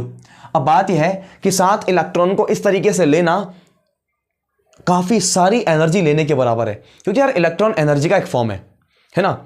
इलेक्ट्रॉन चाहे दे रहे हो चाहे ले रहे हो, एक तरीके से एनर्जी का आदान प्रदान हो रहा है। तो 7 इलेक्ट्रॉन माने इतनी बड़ी एनर्जी, उसको ले पाना किसी एटम के बस की बात नहीं है। इसलिए बेहतर यह है कि अगर लिथियम अपना ये इलेक्ट्रॉन किसी को दे दे तो क्या होगा? तो ये इलेक्ट्रॉन गायब हो जाएगा। अब कौन सा शेल है? ये वाला शेल, यही बचेगा आउटर मोस्ट शेल। समझ रहे हो? अभी ये आउटर मोस्ट शेल है। क्यों? क्योंकि इसमें इलेक्ट्रॉन है। अगर ये इलेक्ट्रॉन गायब हो जाए मतलब डोनेट कर दे, लिथियम अगर इस वाले इलेक्ट्रॉन को डोनेट कर दे तो ये आउटर मोस्ट शेल बन जाएगा और आउटर मोस्ट शेल के अंदर क्या दिखेगा आपको, 2 इलेक्ट्रॉन, स्टेबिलिटी आई नहीं आई, समझे। तो ये एक इलेक्ट्रॉन क्या करेगा, डोनेट, तो लिथियम इस इलेक्ट्रॉन को डोनेट कर देगा और यहाँ पर स्टेबल हो जाएगा सिस्टम। तो यहाँ पर स्टेबिलिटी कब आई, जब लिथियम ने एक इलेक्ट्रॉन डोनेट किया। तो नंबर ऑफ इलेक्ट्रॉन्स डोनेटेड, तो इन केस ऑफ लिथियम कितने इलेक्ट्रॉन डोनेट किए जा रहे हैं, 1 इलेक्ट्रॉन, काहे के लिए, स्टेबिलिटी के लिए। तो लिथियम के द्वारा डोनेट किए जाने वाले इलेक्ट्रॉन की संख्या है 1, तो लिथियम की वैलेंसी भी होगी 1, ठीक है। दूसरा है बेरिलियम। बेरिलियम की बात करूं तो बेरिलियम के पास इलेक्ट्रॉन है 4, 2 इलेक्ट्रॉन के को दिए गए, 2 इलेक्ट्रॉन एल को दिए गए, ठीक है। अभी ये है क्या आउटर मोस्ट शेल, नहीं, शेल तो ये वाला है आउटर मोस्ट, ये भी शेल है, ये भी शेल है, लेकिन आउटर मोस्ट या फिर वैलेंस शेल ये वाला है सबसे बाहर का। इसके पास कितने इलेक्ट्रॉन है, 2, लेकिन सर इसके पास तो 8 इलेक्ट्रॉन होने चाहिए थे। ऑक्टेट रूल क्या कहता है, आउटर मोस्ट शेल के पास 8 इलेक्ट्रॉन होने चाहिए, तो यहां पर 8 इलेक्ट्रॉन होने चाहिए। तो क्या करो सर, 6 इलेक्ट्रॉन ले लो। अगर 6 इलेक्ट्रॉन लिए तो 6 इलेक्ट्रॉन एक बड़ा अमाउंट है, इतनी बड़ी एनर्जी ले पाना पॉसिबल नहीं होगा। तो सर ये 2 इलेक्ट्रॉन त्याग दो, ये 2 इलेक्ट्रॉन, अगर बेरिलियम ने 2 इलेक्ट्रॉन रिलीज कर दिए तो इसके पास यहां पर कितने इलेक्ट्रॉन है, 2, माने ड्यूप्लेट तो पूरा हो ही रहा है, स्टेबिलिटी तो यहां पर भी आएगी आएगी, समझ गए क्या मेरी बात। इसलिए ये इलेक्ट्रॉन क्या है, डोनेटेड, बेरिलियम ने 2 इलेक्ट्रॉन डोनेट कर दिए और स्टेबिलिटी पा ली। तो स्टेबिलिटी पाने के लिए मतलब ऑक्टेट पूरा करने के लिए या फिर स्टेबिलिटी पाने के लिए बेरिलियम 2 इलेक्ट्रॉन को डोनेट करेगा। तो नंबर ऑफ इलेक्ट्रॉन डोनेटेड कितने हैं, 2। तो बेरिलियम के केस में 2 इलेक्ट्रॉन डोनेट कर किए गए, इसलिए बेरिलियम की वैलेंसी 2 हो गई। बोरॉन के केस में, दोबारा सुनो जल्दी जल्दी बताता हूं, बोरॉन के केस में ये और ये सबसे बाहर वाला शेल, ये सबसे बाहर वाले शेल में 8 इलेक्ट्रॉन करने हैं, 3 पहले से पड़े हैं तो 5 ले लो, 5 एक बड़ा इलेक्ट्रॉन का नंबर है, पॉसिबल नहीं हो पाएगा। तो ये बोरॉन क्या करेगा, सर 3 इलेक्ट्रॉन दे देगा किसी को, समझ गए, ऐसा पॉसिबल है। तो बोरॉन क्या है, मेटल नहीं है, बोरॉन मेटलिक प्रॉपर्टी नहीं रखता, इसलिए 3 इलेक्ट्रॉन दे नहीं सकता, लेकिन 3 इलेक्ट्रॉन शेयर कर सकता है। भाई ले नहीं सकता क्योंकि बड़ा अमाउंट 5 इलेक्ट्रॉन को ले पाना बोरॉन के बस की बात नहीं। बोरॉन 3 इलेक्ट्रॉन को किसी को दे नहीं सकता क्योंकि बोरॉन मेटल नहीं है।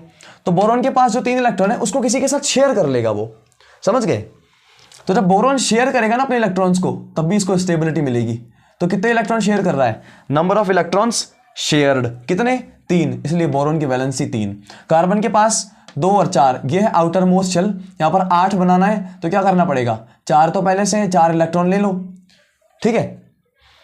4 इलेक्ट्रॉन एक बड़ी संख्या है इलेक्ट्रॉन की, उसको ले पाना दे पाना मुश्किल है। तो ये 4 इलेक्ट्रॉन को दे भी नहीं सकता ले भी नहीं सकता क्योंकि बड़े अमाउंट ऑफ इलेक्ट्रॉन है। तो क्या करें, ये 4 इलेक्ट्रॉन को शेयर कर लेगा। तो number of electrons shared, carbon कितने इलेक्ट्रॉन शेयर कर रहा है, 4, इसलिए कार्बन की वैलेंसी कितनी है, 4। नाइट्रोजन के पास 7 इलेक्ट्रॉन है, 2 यहां पर 5 यहां पर। अब अगर 3 इलेक्ट्रॉन यहां पर आ जाएं तो क्या होगा, इसमें 8 इलेक्ट्रॉन बन जाएंगे। 3 इलेक्ट्रॉन को इसके लिए ले पाना आसान होगा, ठीक है। 3 इलेक्ट्रॉन लेते ही यहां पर 8 हो जाएगा और 8 होते ही ऑक्टेट पूरा हो जाएगा, माने स्टेबिलिटी आ जाएगी। तो नाइट्रोजन की वैलेंसी 3। ऑक्सीजन की बात करें 2 और 6, माने आउटर मोस्ट शेल में कितने इलेक्ट्रॉन, 6। अगर यहां पर 2 इलेक्ट्रॉन आ जाएं तो यहां पर 8 हो जाएगा, माने आउटर मोस्ट शेल में 8 इलेक्ट्रॉन पूरे हो जाएंगे, क्लियर। इसलिए ऑक्सीजन की वैलेंसी 2। फ्लोरीन की बात करते हैं, यहां पर 2 आ रहा है 7 आ रहा है, ये 7 में अगर 1 इलेक्ट्रॉन जुड़ जाए तो यहां पर 8 हो जाएगा, माने आउटर मोस्ट शेल में 8 इलेक्ट्रॉन आ जाएंगे। तो आउटर मोस्ट शेल में 8 इलेक्ट्रॉन बनाने के लिए फ्लोरीन को 1 इलेक्ट्रॉन लेना पड़ेगा। तो number of electron gained, clear है क्या, वो कितने हैं, 1, इसलिए फ्लोरीन की वैलेंसी 1। नियोन को देखो 2 8, आउटर मोस्ट शेल में 8 इलेक्ट्रॉन बनाने के लिए, अरे पहले से 8 इलेक्ट्रॉन पड़े, इसका मतलब नियोन स्टेबल है। तो 8 इलेक्ट्रॉन पहले से पड़े हैं, मतलब ना तो 1 इलेक्ट्रॉन डोनेट करने की जरूरत है ना गेन करने की जरूरत है, और शेयर क्यों ही करेगा, क्योंकि पहले से 8 इलेक्ट्रॉन पड़े हुए हैं, मामला स्टेबल है। तो नियोन की वैलेंसी कितनी हो गई, 0, क्योंकि कोई भी इलेक्ट्रॉन लेना नहीं पड़ रहा, इलेक्ट्रॉन देना नहीं पड़ रहा, इलेक्ट्रॉन शेयर नहीं करना पड़ रहा। आगे बढ़ते हैं, सोडियम के पास देखो 11 इलेक्ट्रॉन है, 2 8 1, सबसे बाहर वाले शेल में इलेक्ट्रॉन की संख्या कितनी है, 1। तो सोडियम क्या करेगा, सर अगर ये 1 इलेक्ट्रॉन त्याग दिया जाए तो ये बन जाएगा आउटर मोस्ट शेल, और अब आउटर मोस्ट शेल में 8 इलेक्ट्रॉन आ रहे हैं, तो सोडियम स्टेबल हो जाएगा। कब, जब ये 1 इलेक्ट्रॉन सोडियम त्याग देगा, डोनेट करेगा। तो number of electron donated, sodium कितने इलेक्ट्रॉन डोनेट कर रहा है, 1, इसलिए सोडियम की वैलेंसी क्या हो गई, 1। मैग्नीशियम को देखो तो मैग्नीशियम इसके पास है 12 इलेक्ट्रॉन, 12 को सेट किया गया 2 8 2 में, तो यहाँ पर 8 इलेक्ट्रॉन है। अगर इन 2 इलेक्ट्रॉन में से ये 2 इलेक्ट्रॉन को अगर मैग्नीशियम डोनेट कर देगा तो आउटर मोस्ट शेल में 8 इलेक्ट्रॉन हो जाएंगे। तो number of electrons donated, magnesium द्वारा कितने इलेक्ट्रॉन डोनेट किए गए? 2। तो मैग्नीशियम का वैलेंसी क्या होगा? 2। एल्यूमिनियम के पास 13 इलेक्ट्रॉन है, 2 8 3 के फॉर्म में। तो अगर ये 3 इलेक्ट्रॉन डोनेट कर दिए जाएं तो मैग्नीशियम एल्यूमिनियम के आउटर मोस्ट शेल में 8 इलेक्ट्रॉन हो जाएंगे। तो number of electron donated bye aluminium is 3। तो वैलेंसी कितनी हो जाएगी? 3। सिलिकॉन के पास में 2 8 4 ये इलेक्ट्रॉनिक कॉन्फ़िगरेशन है। अगर 4 इलेक्ट्रॉन को त्याग दिया गया या 4 इलेक्ट्रॉन को एक्सेप्ट किया गया, दोबारा वही बात, 4 इलेक्ट्रॉन को त्यागना मतलब डोनेट करना या 4 इलेक्ट्रॉन को एक्सेप्ट करना कोई छोटी मोटी बात नहीं होती है, इसलिए 4 इलेक्ट्रॉन्स को शेयर कर लिया जाता है। सिलिकॉन क्या करेगा? इन 4 इलेक्ट्रॉन को शेयर करेगा और अब इसके आउटर मोस्ट शेल में 8 इलेक्ट्रॉन आने के चांस है, बट ये 4 इलेक्ट्रॉन शेयर करने के बाद। क्लियर? अब सुनो, फॉस्फोरस क्या करेगा? इसके पास 2 8 5 का तरीका है। तो यहां पर 3 इलेक्ट्रॉन अगर इस 5 के पास में आ जाएं तो आउटर मोस्ट शेल में 8 इलेक्ट्रॉन हो जाएंगे। तो फॉस्फोरस अपने ऑक्टेट को पूरा करने के लिए 3 इलेक्ट्रॉन ले रहा है, मतलब गेन कर रहा है 3 इलेक्ट्रॉन को। तो फॉस्फोरस की वैलेंसी 3। सल्फर को देखो, इसके आउटर मोस्ट शेल में 6 इलेक्ट्रॉन है, 2 इलेक्ट्रॉन और आ जाएंगे तो 8 इलेक्ट्रॉन पूरे हो जाएंगे, ऑक्टेट पूरा हो जाएगा, मतलब electron gain by sulphur is 2। तो वैलेंसी कितनी हो जाएगी सल्फर की? 2।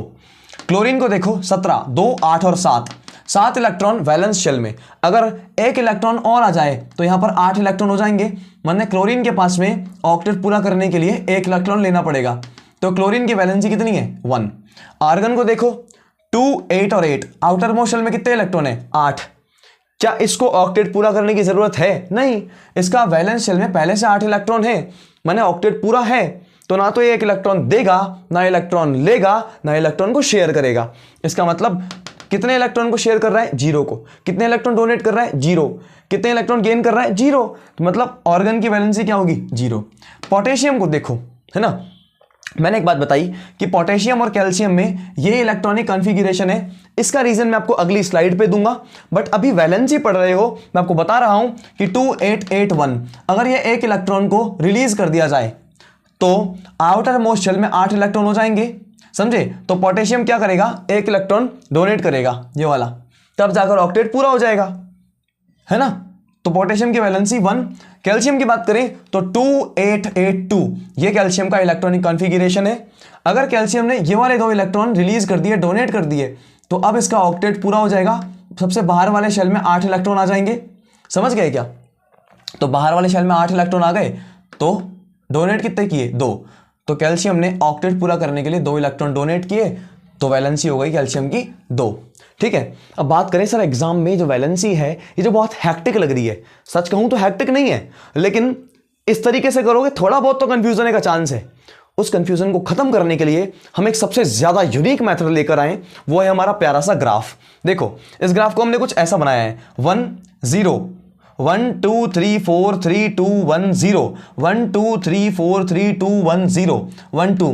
आप चेक करो वैलेंसी में सबसे बड़ा नंबर क्या है, करो चेक करो, मैं 5 तक गिनता हूं, आप चेक करो।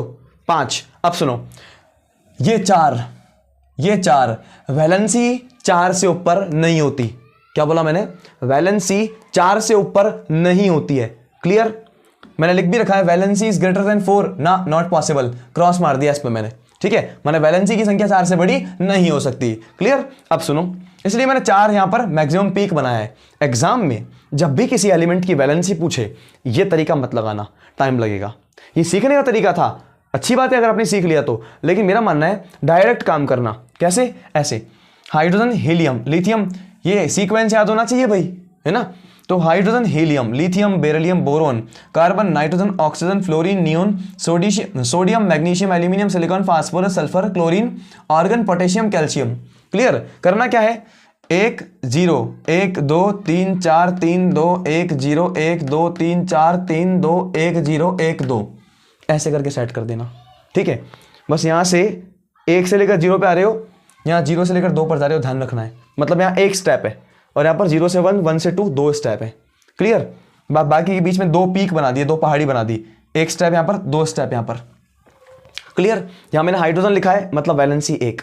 फिर नीचे चलेगा helium, valency 0। Lithium valency 1, beryllium valency 2, boron की वैलेंसी 3, कार्बन की वैलेंसी 4। ये जो है ना ऑर्डर 1 0 1 2 3 4, ये देखो 1 0 1 2 3 4 3 2 1 0 1 2 3 4 3 2 1 0 1 2, ये चले जा रहा है। उसको मैंने ग्राफ की तरह सेट कर दिया। ये ग्राफ 1 से लेकर 20 तक के एलिमेंट्स के लिए आपको हेल्प कर देगा आराम से, ठीक है। वैलेंसी अब अगर समझ में आ गई है तो अब बढ़ते हैं हम इन पॉइंट्स की तरफ। सर इलेक्ट्रॉन को डोनेट किया जा रहा है, इलेक्ट्रॉन को गेन किया जा रहा है, क्यों? अरे ऑक्टेट पूरा करने के लिए। ऑक्टेट पूरा करने से क्या होगा? स्टेबिलिटी आएगी। देखो ये सोडियम है, ये रहा सोडियम, क्या है इलेक्ट्रॉनिक कॉन्फ़िगरेशन 281। तो देखो सोडियम का इलेक्ट्रॉनिक कॉन्फ़िगरेशन 281, इसके पास इलेक्ट्रॉन है। अगर ये इलेक्ट्रॉन दे देगा, खुद का इलेक्ट्रॉन निकाल दिया, इस इलेक्ट्रॉन पहले था इसके अंदर, अलग से निकाल दिया, तो बताओ जिसका इलेक्ट्रॉन गया उस पर कौन सा चार्ज आता है? पॉजिटिव आया ना। तो पहले सोडियम ऐसा था न्यूट्रल, एक इलेक्ट्रॉन त्याग दिया, डोनेट कर दिया, तो उसके ऊपर चार्ज आ गया पॉजिटिव। तो ये इलेक्ट्रॉन सबसे बाहर का था, आउटर मोस्ट शेल का, उसी को डोनेट करेगा ना। तो इसके पास कितने इलेक्ट्रॉन आ गए? ऑक्टेट में 8, 2 8, बैलेंस हो गया ना। मेरा मतलब इसका ऑक्टेट पूरा हो गया ना, स्टेबिलिटी आई ना। तो सोडियम ने इलेक्ट्रॉन क्यों रिलीज किया, क्यों डोनेट किया? ताकि ये बन जाए, मतलब स्टेबिलिटी मिल जाए। क्लियर? आगे बढ़ते हैं। इलेक्ट्रॉन गेन, क्लोरीन अगर एक इलेक्ट्रॉन ले ले तो उसके पास इलेक्ट्रॉन हो जाएंगे एक्स्ट्रा। माने क्लोरीन का एटॉमिक नंबर देखो 17, माने इसके पास 17 इलेक्ट्रॉन होते हैं, 287 इसका इलेक्ट्रॉनिक कॉन्फ़िगरेशन है। क्लियर? अगर एक इलेक्ट्रॉन क्लोरीन को मिल जाए तो क्या होगा? इलेक्ट्रॉन की संख्या 18 हो जाएगी, बढ़ जाएंगे। हो सुनो 287 है, ये आउटर मोस्ट शेल में कितने इलेक्ट्रॉन है? 7। अगर एक इलेक्ट्रॉन मिल जाए तो क्लोरीन के पास आउटर मोस्ट शेल में कितने इलेक्ट्रॉन होंगे? 8। 287 है, एक इलेक्ट्रॉन मिलते ही 288 हो गया। क्या आउटर मोस्ट शेल में 8 इलेक्ट्रॉन आए? हाँ।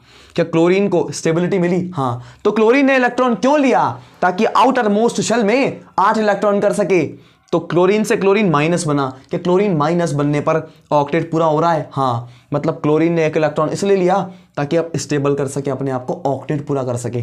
सोडियम ने एक इलेक्ट्रॉन इसलिए रिलीज किया कि अपने को स्टेबिलिटी मिला सके। तो Na+ और Cl- आपस में स्टेबल इलेक्ट्रॉनिक कॉन्फ़िगरेशन लेकर बैठे हैं। अब एक छोटा सवाल बनता है कि सर अगर दोनों स्टेबल हैं तो स्टेबल इंसान तो बैठा रहता है, रिएक्शन नहीं करता, फिर सोडियम प्लस और Cl- इन दोनों ने रिएक्शन क्यों की? बात समझो। सोडियम प्लस और क्लोरीन माइनस जो है ना, ये आयंस हैं, ठीक है। इन आयंस पर जो चार्ज आ रखा है ना, उस चार्ज की वजह से इनकी रिएक्टिविटी बढ़ गई है, जिसकी वजह से अट्रैक्शन लगा रहे हैं एक दूसरे पर। हाँ, इलेक्ट्रॉन्स की वजह से तो ये बैलेंस्ड है, मेरा मतलब इनका ऑक्टेट पूरा है, ये स्टेबल है। इलेक्ट्रॉनिक कॉन्फ़िगरेशन जैसा है इनका, वो इनको स्टेबल बना रहा है, ऑक्टेट पूरा है, स्टेबल तो है। लेकिन स्टेबल होने के साथ साथ ये उस दौरान में चल रहे हैं जब यहाँ पर चार्ज आ रखा है, इन चार्ज में अट्रैक्शन लग रहा है, इसलिए दोनों एक दूसरे के करीब आए और NaCl बन गया। क्लियर है क्या? तो कंपाउंड बनाने के लिए इन एलिमेंट्स ने क्या किया? इलेक्ट्रॉन को डोनेट किया, इलेक्ट्रॉन को एक्सेप्ट किया। इलेक्ट्रॉन डोनेट और इलेक्ट्रॉन गेन हो गया ना। तो इन दोनों के होने से, इलेक्ट्रॉन डोनेट और इलेक्ट्रॉन गेन होने से किस तरह के बॉन्ड बनेंगे? Ionic bond. NaCl एक आयनिक कंपाउंड है। क्यों? क्योंकि ये आयंस से बना है। ये आयन है, ये भी आयन है, इसके ऊपर चार्ज है, इसके ऊपर चार्ज है, आयन आयन, दो आयन मिलकर आयनिक कंपाउंड बना रहे हैं। तो आयनिक कंपाउंड बनाने के लिए इन दोनों में आयनिक बॉन्ड होना जरूरी है। आयनिक बॉन्ड बनाने के लिए इलेक्ट्रॉन डोनेट करना जरूरी है, इलेक्ट्रॉन गेन करना जरूरी है। क्लियर? ये बात समझ में आ गई होगी, ठीक है। चलिए, मैंने आपको ये बता दिया है। इलेक्ट्रॉन की शेयरिंग या फिर कोवेलेंट बॉन्ड मैं आपको आराम से आगे सिखाऊंगा जब मैं कार्बन के बारे में बताऊंगा। अब आता हूं नेक्स्ट स्लाइड के साथ में। अच्छा, क्या पढ़ेंगे नेक्स्ट स्लाइड में? नेक्स्ट स्लाइड में ये पढ़ेंगे, पहले ये पढ़ेंगे कि जो ये पोटेशियम और कैल्शियम है ना, इसके अंदर यहां पर जो M वाला शेल है, इसके पास मैक्सिमम 18 इलेक्ट्रॉन होने थे, लेकिन सर M ने सिर्फ 8 इलेक्ट्रॉन रखे। M ने सिर्फ 8 इलेक्ट्रॉन रखे, ये ज्यादती क्यों की? हमें बताओ। बताता हूं नेक्स्ट स्लाइड में, ठीक है। चलिए देखते हैं ये पॉइंट हम क्यों पढ़ रहे हैं। जस्ट पीछे अभी हमने जान कर आए कि हमको एक पॉइंट पढ़ना था कि भाई जो पोटेशियम और कैल्शियम है उसमें M वाले शेल ने, मतलब थर्ड शेल ने 18 इलेक्ट्रॉन रखने के बजाय 8 इलेक्ट्रॉन क्यों रखे। देखो, कहानी अगर मैं इसको सच में बताने लगूं थोड़ी गहरी हो जाएगी और पहुंच जाएगी सीधा 11th क्लास की कहानी में या फिर 11th क्लास की केमिस्ट्री में, इसलिए मैं शॉर्ट में समझाऊंगा आपको, ठीक है। एक छोटा सा फैक्ट है, वो आपको याद रखना पड़ेगा, उसके बाद ये कहानी आपको समझ में आ जाएगी। सुनो, मैंने आपको एक बात बताई थी कि जो इलेक्ट्रॉन भरे जाते हैं जो इलेक्ट्रॉन कॉन्फ़िगरेशन होता है उसको कैसे भरा जाता है, मैं आपको अब बता रहा हूं कि इलेक्ट्रॉन को एनर्जी लॉ के अकॉर्डिंग भरा जाता है। ये तो हमने बात कर ली थी।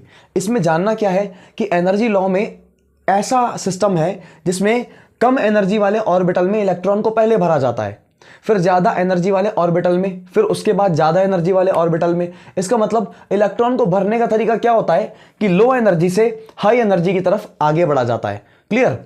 अब बात यह है, सुनना, रीज़न यह है कि भाई एनर्जी लॉ क्या कहता है। थर्ड शेल की अगर बात करें, भाई first shell, second shell, third shell, fourth shell, लफड़ा तो थर्ड शेल का है ना, तो थर्ड शेल और फोर्थ शेल इन दोनों को लेकर आओ एक बार। थर्ड शेल की बात करें तो शेल में क्या होता है, सब शेल। तो थर्ड शेल में 3 सब शेल होते हैं, 3s, 3p और 3d। फिलहाल थोड़ी सी ऊपर जा रही होगी खोपड़ी से बात, पर मेरी बातों को सिर्फ कैप्चर करने की कोशिश करो हल के पॉइंट ऑफ व्यू में। थर्ड शेल, शेल में क्या होता है, सब शेल। तो थर्ड शेल में ये 3 सब शेल हैं, 3s, 3p, 3d। क्लियर? अगर बात करें फोर्थ शेल की, तो फोर्थ शेल में भी सब शेल हैं। कौन कौन से? 4s, 4p, 4d और 4f। यहां तक ठीक है? ठीक है सर। मैं आपको ये नहीं कह रहा हूं कि ये सब क्या है, इनको याद करो रटो, नहीं, काम की चीज नहीं है।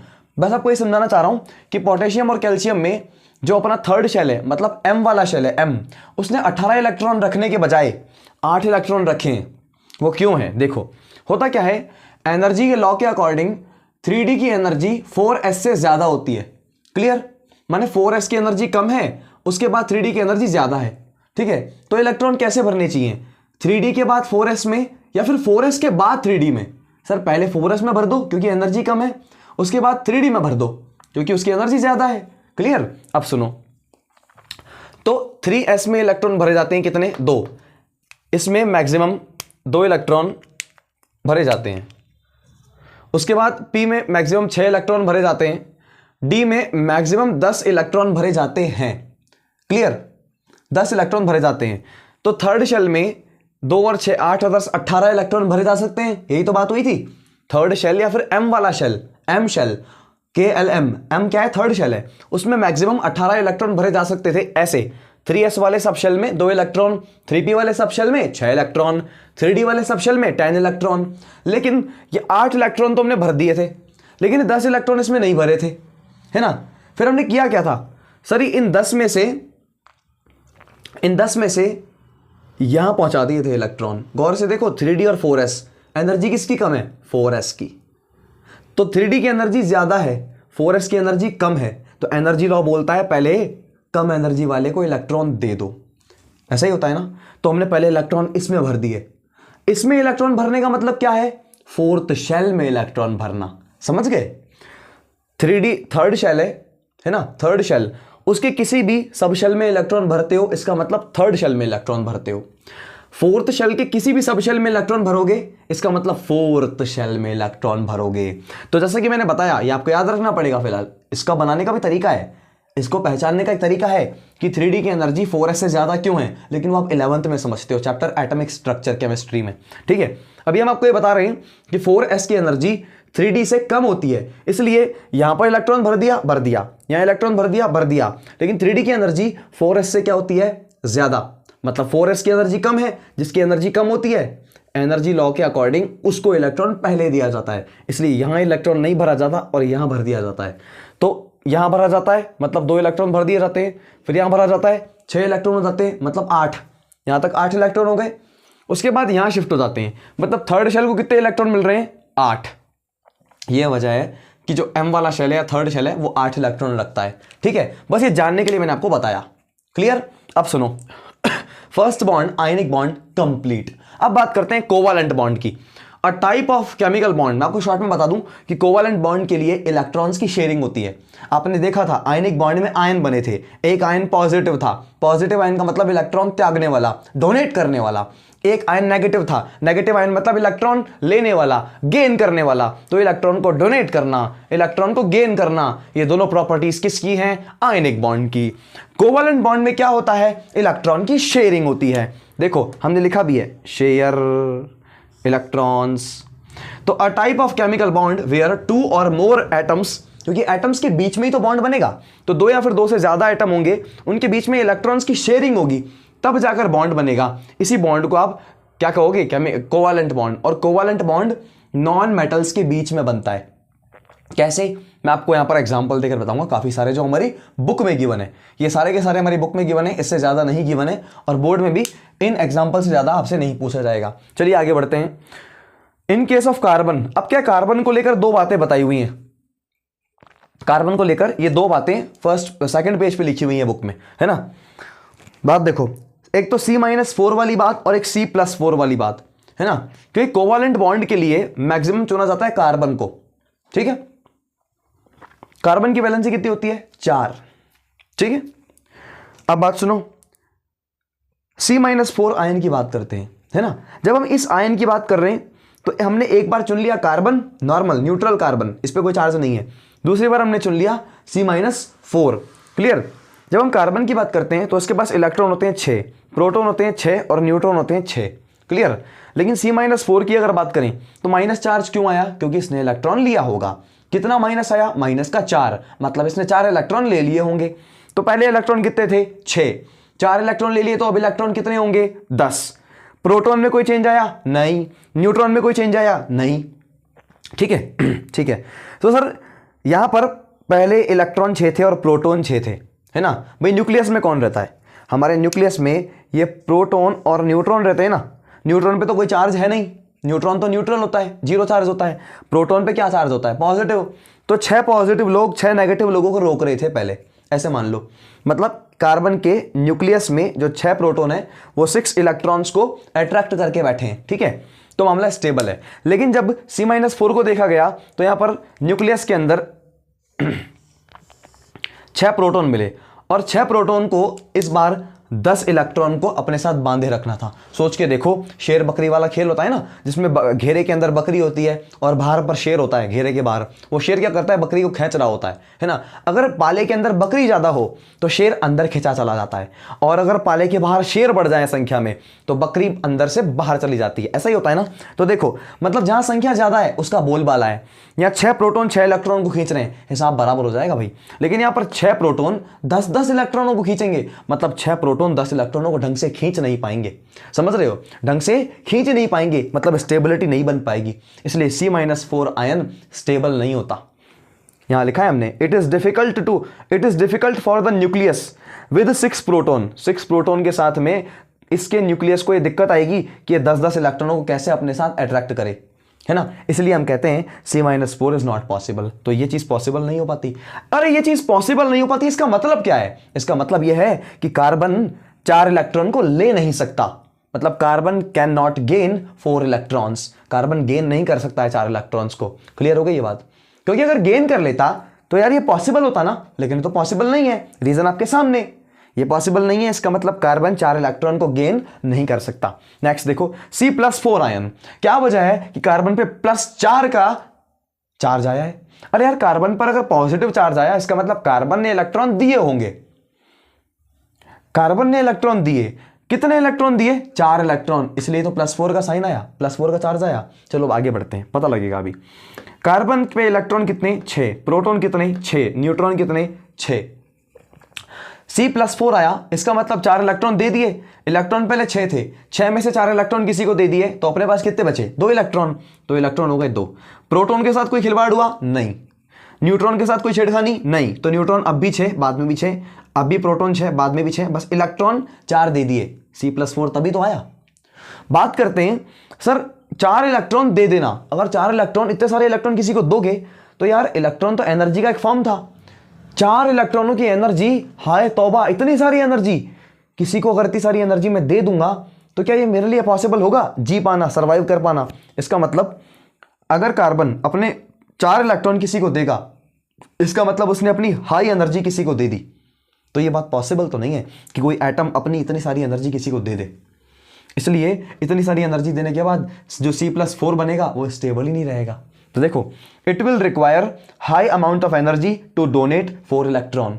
कार्बन इतनी एनर्जी नहीं लेता कि वो 4 इलेक्ट्रॉन किसी को डोनेट कर दे, इसलिए C+4 भी पॉसिबल नहीं रह पाएगा। मतलब ना तो C-4 पॉसिबल है ना C+4 पॉसिबल है। C+4 पॉसिबल नहीं है, इसका मतलब क्या कि कार्बन 4 इलेक्ट्रॉन डोनेट नहीं कर सकता। अरे यार, कार्बन 4 इलेक्ट्रॉन ले नहीं सकता, माने गेन नहीं कर सकता, डोनेट नहीं कर सकता। सर आयनिक बॉन्ड तो इलेक्ट्रॉन्स को गेन करने से या फिर डोनेट करने से बनता था। इसका मतलब कार्बन इलेक्ट्रॉन गेन नहीं कर सकता, डोनेट नहीं कर सकता। इसका मतलब कार्बन आयनिक बॉन्ड नहीं बना सकता। हाँ, यही तो बात है। इलेक्ट्रॉन गेन नहीं कर सकते, डोनेट नहीं कर सकते, तो आयनिक बॉन्ड क्या खाक बनाओगे? इसलिए कार्बन आयनिक बॉन्ड नहीं बनाता। तो सर क्या ये बॉन्डिंग नहीं करेगा? करेगा। बॉन्डिंग तो करनी है इसको, लेकिन कैसे करेगा? शेयरिंग करेगा। हमने वही लिखा है यहां पर, carbon shares valence electron. Valence electron मतलब अपने आउटर मोस्ट शेल के इलेक्ट्रॉन्स को वो क्या करेगा? शेयर करेगा, तब जाकर कोवैलेंट बॉन्ड बनेगा। सर हम तड़प रहे हैं बहुत देर से इस बात को लेकर कि ये शेयरिंग कैसे होगी। डोनेशन हम समझ गए, गेन करना हम समझ गए सोडियम और क्लोरीन के एग्जाम्पल से। कार्बन वाला एक एग्जाम्पल फटाफट दो हमारे को, ताकि हमको पता लगे कि शेयरिंग होती कैसे है आखिर। मैं आपको समझाऊंगा। मैंने आपको एग्जाम्पल दिया था ना ₹2.5 वाला, वैसे ही होती है शेयरिंग। बस मैं आपको यहाँ पर एटम्स में दिखाऊंगा वो शेयरिंग कैसे हो रही है। अब यहाँ समझोगे आप, है ना। ये उसी का एग्जाम्पल उसी के लेकर आया हूँ। अब सुनो, अब एक पॉइंट आया इलेक्ट्रॉन डॉट स्ट्रक्चर। इस नाम के अंदर इसकी कहानी छुपी है। स्ट्रक्चर बनानी है, ठीक है। कैसी स्ट्रक्चर? जिसमें डॉट दिखाए गए हों, ठीक है। तो ये डॉट किस चीज को बता रहे हैं? इलेक्ट्रॉन्स को बता रहे हैं। माने इलेक्ट्रॉन्स को डॉट की तरह लगा दो और एक स्ट्रक्चर बना दो, इसी को बोलते हैं इलेक्ट्रॉन डॉट स्ट्रक्चर। जरा लाइन पढ़ो क्या लिखा हुआ है। A diagram that shows how atoms bond together in a molecule. मतलब एक मॉलिक्यूल में जो एटम्स होते हैं वो आपस में कैसे बंधे हुए हैं, उनके बीच में बॉन्डिंग कैसे हो रखी है। अगर ये चीज आपने दिखा दी, मतलब आप इलेक्ट्रॉन डॉट स्ट्रक्चर बनाकर बैठे हो। देखो, हाइड्रोजन से लेकर कैल्शियम तक यहां पर इलेक्ट्रॉन डॉट स्ट्रक्चर बनाई हुई है, हर एक सिंबल की, है ना। आप इसे चाहो तो आराम से देखकर प्रैक्टिस कर सकते हो। मैं आपको थोड़ा बहुत आइडिया दे रहा हूं। जैसे हाइड्रोजन है, हाइड्रोजन की वैलेंसी कितनी होती है? 1, इसलिए उसका एक इलेक्ट्रॉन यहां पर दिखाया हुआ है, ठीक है। हीलियम, सर हीलियम की वैलेंसी तो 0 होती है, फिर आपने 2 इलेक्ट्रॉन क्यों दिखाए? अब मैं आपको 2 बातें बताना चाहता हूं यहां पर कि इलेक्ट्रॉन डॉट स्ट्रक्चर में लोग कंफ्यूज होते हैं थोड़ा बहुत कि सर हाइड्रोजन की वैलेंसी 1 है तो यहां 1 इलेक्ट्रॉन दिखा दिया, समझ में आ गई। लेकिन हीलियम की वैलेंसी अगर 0 है तो यहां 2 इलेक्ट्रॉन क्यों दिखाए? मेरी बात सुनो, यहां पर इलेक्ट्रॉनों को रखने के आपको 2 तरीके मिलेंगे। एक तो सिंगल इलेक्ट्रॉन होगा, जैसे कि आप, क्या मतलब सर आप भी सिंगल हो। दूसरा कि पेयरिंग में है। ये देखो हीलियम के पास जो 2 इलेक्ट्रॉन है ना, ये आपस में ऐसे बैठे हैं सिकुड़ के, मतलब पेयरिंग में, जोड़े में। जो इलेक्ट्रॉन पेयरिंग में होंगे ना, पेयरिंग में, वो बॉन्डिंग में पार्टिसिपेट नहीं करेंगे। मतलब अगर ये इलेक्ट्रॉन बॉन्ड नहीं बनाएंगे, भाई बॉन्ड जितने बनते हैं उतनी ही वैलेंसी होती है। अगर बॉन्ड नहीं बनते हैं तो वैलेंसी भी नहीं होगी। बॉन्ड 0 होंगे तो वैलेंसी भी 0 होगी। एक बॉन्ड होगा तो वैलेंसी 1 होगी। 2 बॉन्ड होंगे वैलेंसी 2 होगी ना। हमने एक डेफिनेशन पढ़ी थी वैलेंसी की, 2 डेफिनेशन पढ़ी थी हमने। एक डेफिनेशन ये भी पढ़ी थी कि number of bonds is equal to the valency. जितने बॉन्ड्स बनाए जाएंगे उसे ही वैलेंसी बोलेंगे। तो हाइड्रोजन 1 बॉन्ड बनाता है, वैलेंसी 1 है। हीलियम बॉन्ड ही नहीं बनाता तो वैलेंसी 0 है। तो बॉन्ड क्यों नहीं बना रहा? क्योंकि इसके दोनों इलेक्ट्रॉन जो रखे पड़े हैं इसके पास, वो पेयरिंग में रखे पड़े हैं, ठीक है। तो जहां जहां इलेक्ट्रॉन पेयरिंग में दिखे ना, उसे वैलेंसी का हिस्सा मत मानना। बात समझ गए? अब मैं बताता हूं कैसे। लिथियम की वैलेंसी होती है 1, है ना। 1 इलेक्ट्रॉन त्याग सकता है, रख भी दिया। बेरिलियम के पास में 2 इलेक्ट्रॉन दिख रहे हैं, ठीक है, इसकी वैलेंसी भी 2 होती है। दूसरा बोरोन के पास देखो, ये रहा बोरोन 1 2 3, तो इलेक्ट्रॉन को डॉट के रूप में सजा कर रख दिया इसके चारों तरफ, है ना। सिंगल सिंगल है सारे के सारे, मतलब जितने भी सिंगल इलेक्ट्रॉन है ना, देखो जिस भी एलिमेंट के पास जितने सिंगल इलेक्ट्रॉन है उतनी उसकी वैलेंसी, बात खत्म। कार्बन के पास 1 2 3 4 सिंगल इलेक्ट्रॉन मतलब 4 वैलेंसी। नाइट्रोजन के पास 1 2, ये तो पेयर में है सर, ये दोनों पेयर में है, ये और ये सिंगल है, तो 3 इलेक्ट्रॉन सिंगल मतलब 3 वैलेंसी। ऑक्सीजन के पास ये और ये इलेक्ट्रॉन सिंगल मतलब 2 वैलेंसी, ये दोनों पेयर में है। फ्लोरीन के पास 1 इलेक्ट्रॉन सिंगल मतलब 1 वैलेंसी, बाकी तीनों पेयर में है। नियोन के पास सारे इलेक्ट्रॉन पेयर में, जोड़ा जोड़ा जोड़ा जोड़ा, देख लो, इसका मतलब उसकी वैलेंसी भी 0। तो सोडियम के पास 1 इलेक्ट्रॉन खुला है आवारा सांड की तरह, माने 1 वैलेंसी। मैग्नीशियम के पास 2 इलेक्ट्रॉन खुले, 2 वैलेंसी। एल्यूमिनियम के पास 1 2 3, 3 इलेक्ट्रॉन खुले, 3 वैलेंसी। सिलिकॉन के पास 1 2 3 4 इलेक्ट्रॉन खुले, 4 वैलेंसी। फास्फोरस के पास 1 2 3 इलेक्ट्रॉन खुले, अकेले अकेले सिंगल आपकी तरह, और 2 इलेक्ट्रॉन कैसे हैं? पेयरिंग में, तो इसकी वैलेंसी कितनी हो गई? 3। सल्फर के पास 2 इलेक्ट्रॉन खुले, बाकी दोनों पेयर में है, ये पेयर है ये पेयर है, ये 2 इलेक्ट्रॉन खुले हैं, मतलब वैलेंसी कितनी हो गई? 2। क्लोरीन के पास 1 इलेक्ट्रॉन खुला, वैलेंसी 1। ऑर्गन के पास कोई भी इलेक्ट्रॉन खुला नहीं है, सब पेयर में है, वैलेंसी 0। पोटेशियम के पास 1 इलेक्ट्रॉन खुला, वैलेंसी 1। कैल्शियम के पास 2 इलेक्ट्रॉन खुले, वैलेंसी 2। क्लियर? अब क्या करना है, बड़ा आसान का। अब सुनो, एनसीईआरटी के एग्जांपल्स में आपके सामने लेकर आया हूं, टोटल 8 एग्जांपल है, उसमें से भी CO2 वाला और सल्फर 8 वाला, ये दोनों के दोनों आपके इंडेक्स क्या बोलते हैं, इंडेक्स्ड क्वेश्चंस हैं, जो नीले रंग के बॉक्स में आते हैं ना, नीले वाले क्वेश्चंस, ब्लू क्वेश्चंस, ये दोनों उसका हिस्सा है। ठीक है, तो ऐसे हमने वहां से ले लिया। और बाकी थ्योरी में भी थे, जैसे ये और ये अपना कहाँ गया, ये हो या फिर मिथेन हो, ये सब थ्योरी में थे, वहां से ले लिए। और इनकी स्ट्रक्चर तो बकायदा बना रखी थी। क्लोरीन भी आपका थ्योरी में ही था। ठीक है, इन तीनों की स्ट्रक्चर अलग से बनी पड़ी थी। जो भी है, मैंने एनसीईआरटी के सारे एग्जाम्पल आपके सामने रख दिए। आओ सीखते हैं क्या करना है। सर, इलेक्ट्रॉन डॉट स्ट्रक्चर में ऑक्टेट पूरा करना जरूरी है, बट हाइड्रोजन और हीलियम के केस में क्या पूरा करना जरूरी है सर, ड्यूप्लेट। क्लियर है क्या?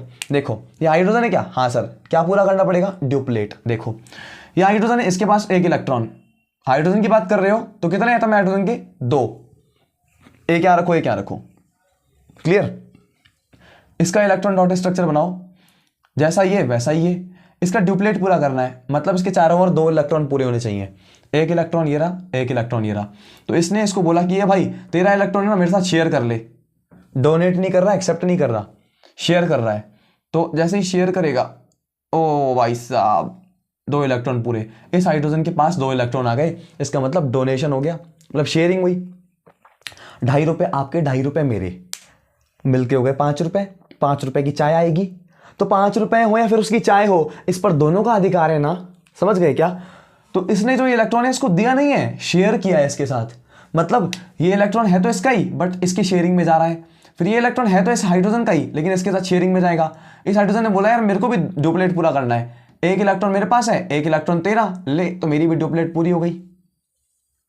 तो 2 इलेक्ट्रॉन मिले और एक बॉन्ड बना। तो अभी मैं आपको एक फैक्ट दे रहा हूं कि जब जब 2 इलेक्ट्रॉन मिलेंगे एक बॉन्ड बन जाएगा। या यूं बोलो कि एक बॉन्ड को बनाने के लिए मैक्स टू मैक्स कितने इलेक्ट्रॉन चाहिए हमारे को, 2 इलेक्ट्रॉन। तो देखो, ये बॉन्ड बना सिंगल बॉन्ड, 2 इलेक्ट्रॉन मिलेंगे तो एक बॉन्ड बनेगा, 4 इलेक्ट्रॉन मिल जाएंगे तो 2 बॉन्ड बनेंगे। समझ गए? तो 2 इलेक्ट्रॉन मिल रहे हैं, कितने बॉन्ड बने, एक। तो हाइड्रोजन और हाइड्रोजन में एक बॉन्ड बन गया। इस ऑक्सीजन को देखो, ऑक्सीजन वहां से देखो और यहां बनाओ। समझ गए सर? 1 2 3 4 5 6 इलेक्ट्रॉन है, 2 और मिल जाए तो क्या हो जाएगा,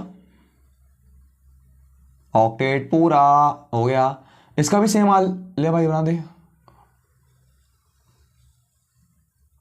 तो 1 2 3 4, 4 इलेक्ट्रॉन मिल गए, कितने बॉन्ड बनेंगे, 2। तो ऑक्सीजन और ऑक्सीजन के बीच में 2 बॉन्ड बन गए। क्लियर? ऑक्टेट भी पूरा करना जरूरी है। नाइट्रोजन के पास 1 2 3 4 5 इलेक्ट्रॉन रखे पड़े, देख लो, 1 2 3 4 5, और इसके पास 5। ठीक है, क्योंकि N2 है, मैंने 2 नाइट्रोजन के एटम है, एक यहां पर, एक यहां पर, 5 यहां पर है, 3 अगर ये वाले मिल जाए तो क्या होगा, ऑक्टेट पूरा। नाचो रे नाचो, ऑक्टेट पूरा हो गया, इसका ऑक्टेट पूरा हो गया। Very good, very good. तो ये बना दिया। 1 2 3 4 5 6 इलेक्ट्रॉन मिल जाएंगे तो कितने बॉन्ड बनेंगे, 3। ठीक है, जितने इलेक्ट्रॉन मिलेंगे ना उसका आधा कर दो, उतने ही बॉन्ड्स बनेंगे। सिंपल। क्लोरीन को उठाओ, क्लोरीन यहां से देख लो, क्लोरीन कैसा है, बना दो। यहाँ पे 2 क्लोरीन है क्योंकि Cl2 है। अब 1 2 3 4 5 6 7 मिला के 7 यहां पर है, यहां से एक इलेक्ट्रॉन ले लो, 8। क्या हो जाएगा, ऑक्टेट पूरा। एक इलेक्ट्रॉन इसका, इसको दिला दो, ऑक्टेट पूरा। हर एक एटम का ऑक्टेट पूरा होगा, हर एक एटम का ऑक्टेट पूरा होना जरूरी है। 8 इलेक्ट्रॉन हो गए। बस हाइड्रोजन के केस में ड्यूप्लेट है। क्लियर? यहाँ Cl कितने इलेक्ट्रॉन पार्टिसिपेट कर रहे हैं, 2 इलेक्ट्रॉन, तो बॉन्ड बनेगा 1। क्लियर?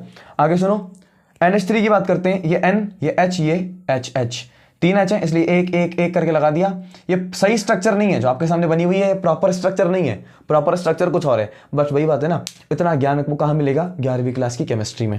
बात करते हैं यहाँ पर, तो हाइड्रोजन को ड्यूप्लेट पूरा करना है। एक इलेक्ट्रॉन खुद के पास में, एक इलेक्ट्रॉन इसका मिल जाए तो मौजा ही मौजा, शाम सवेरे उड़ मौजा ही मौजा। इसका भी सेम हाल है, इसका भी सेम हाल है। ये सबका हाइड्रोजन का तो पूरा हो गया। नाइट्रोजन का बताओ, 1 2 3 4 5 6। सर तो 6 ही हुए। जरा गौर से देखो, नाइट्रोजन के पास 1 2 3 इलेक्ट्रॉन खुले थे और एक इलेक्ट्रॉन पेयर में था, तो मतलब यहाँ पर भी ऐसे होना चाहिए, है या नहीं? तो देखो 1 2 3 4 5, 5 पहले से थे, 1 2 3 और मिल गए तो 8 पूरे हो गए। इसका मतलब इसका ऑक्टेट ऐसे पूरा हो जाएगा। क्लियर? तो नाइट्रोजन को इस हाइड्रोजन से एक बॉन्ड मिला, इस हाइड्रोजन से एक बॉन्ड मिला, इस हाइड्रोजन से भी एक बॉन्ड मिला। इतना ठीक है। CO2 पे आओ, ये रहा कार्बन। कार्बन के पास 4 इलेक्ट्रॉन है ना, 2 को यहाँ सेट कर दिया, 2 को यहाँ सेट कर दिया, तो अब कार्बन के पास 4 इलेक्ट्रॉन है, इसको 4 और इलेक्ट्रॉन चाहिए, तो इसने 2 इलेक्ट्रॉन तो इसके ले लिए, 2 इलेक्ट्रॉन इसके ले लिए। ठीक है, इस ऑक्सीजन के पास 1 2 3 4 5 6 इलेक्ट्रॉन है, 2 इलेक्ट्रॉन ये वाले मिल जाएं तो मजा आ जाए। 6 इलेक्ट्रॉन पहले से, 2 इलेक्ट्रॉन ये मिल जाएं तो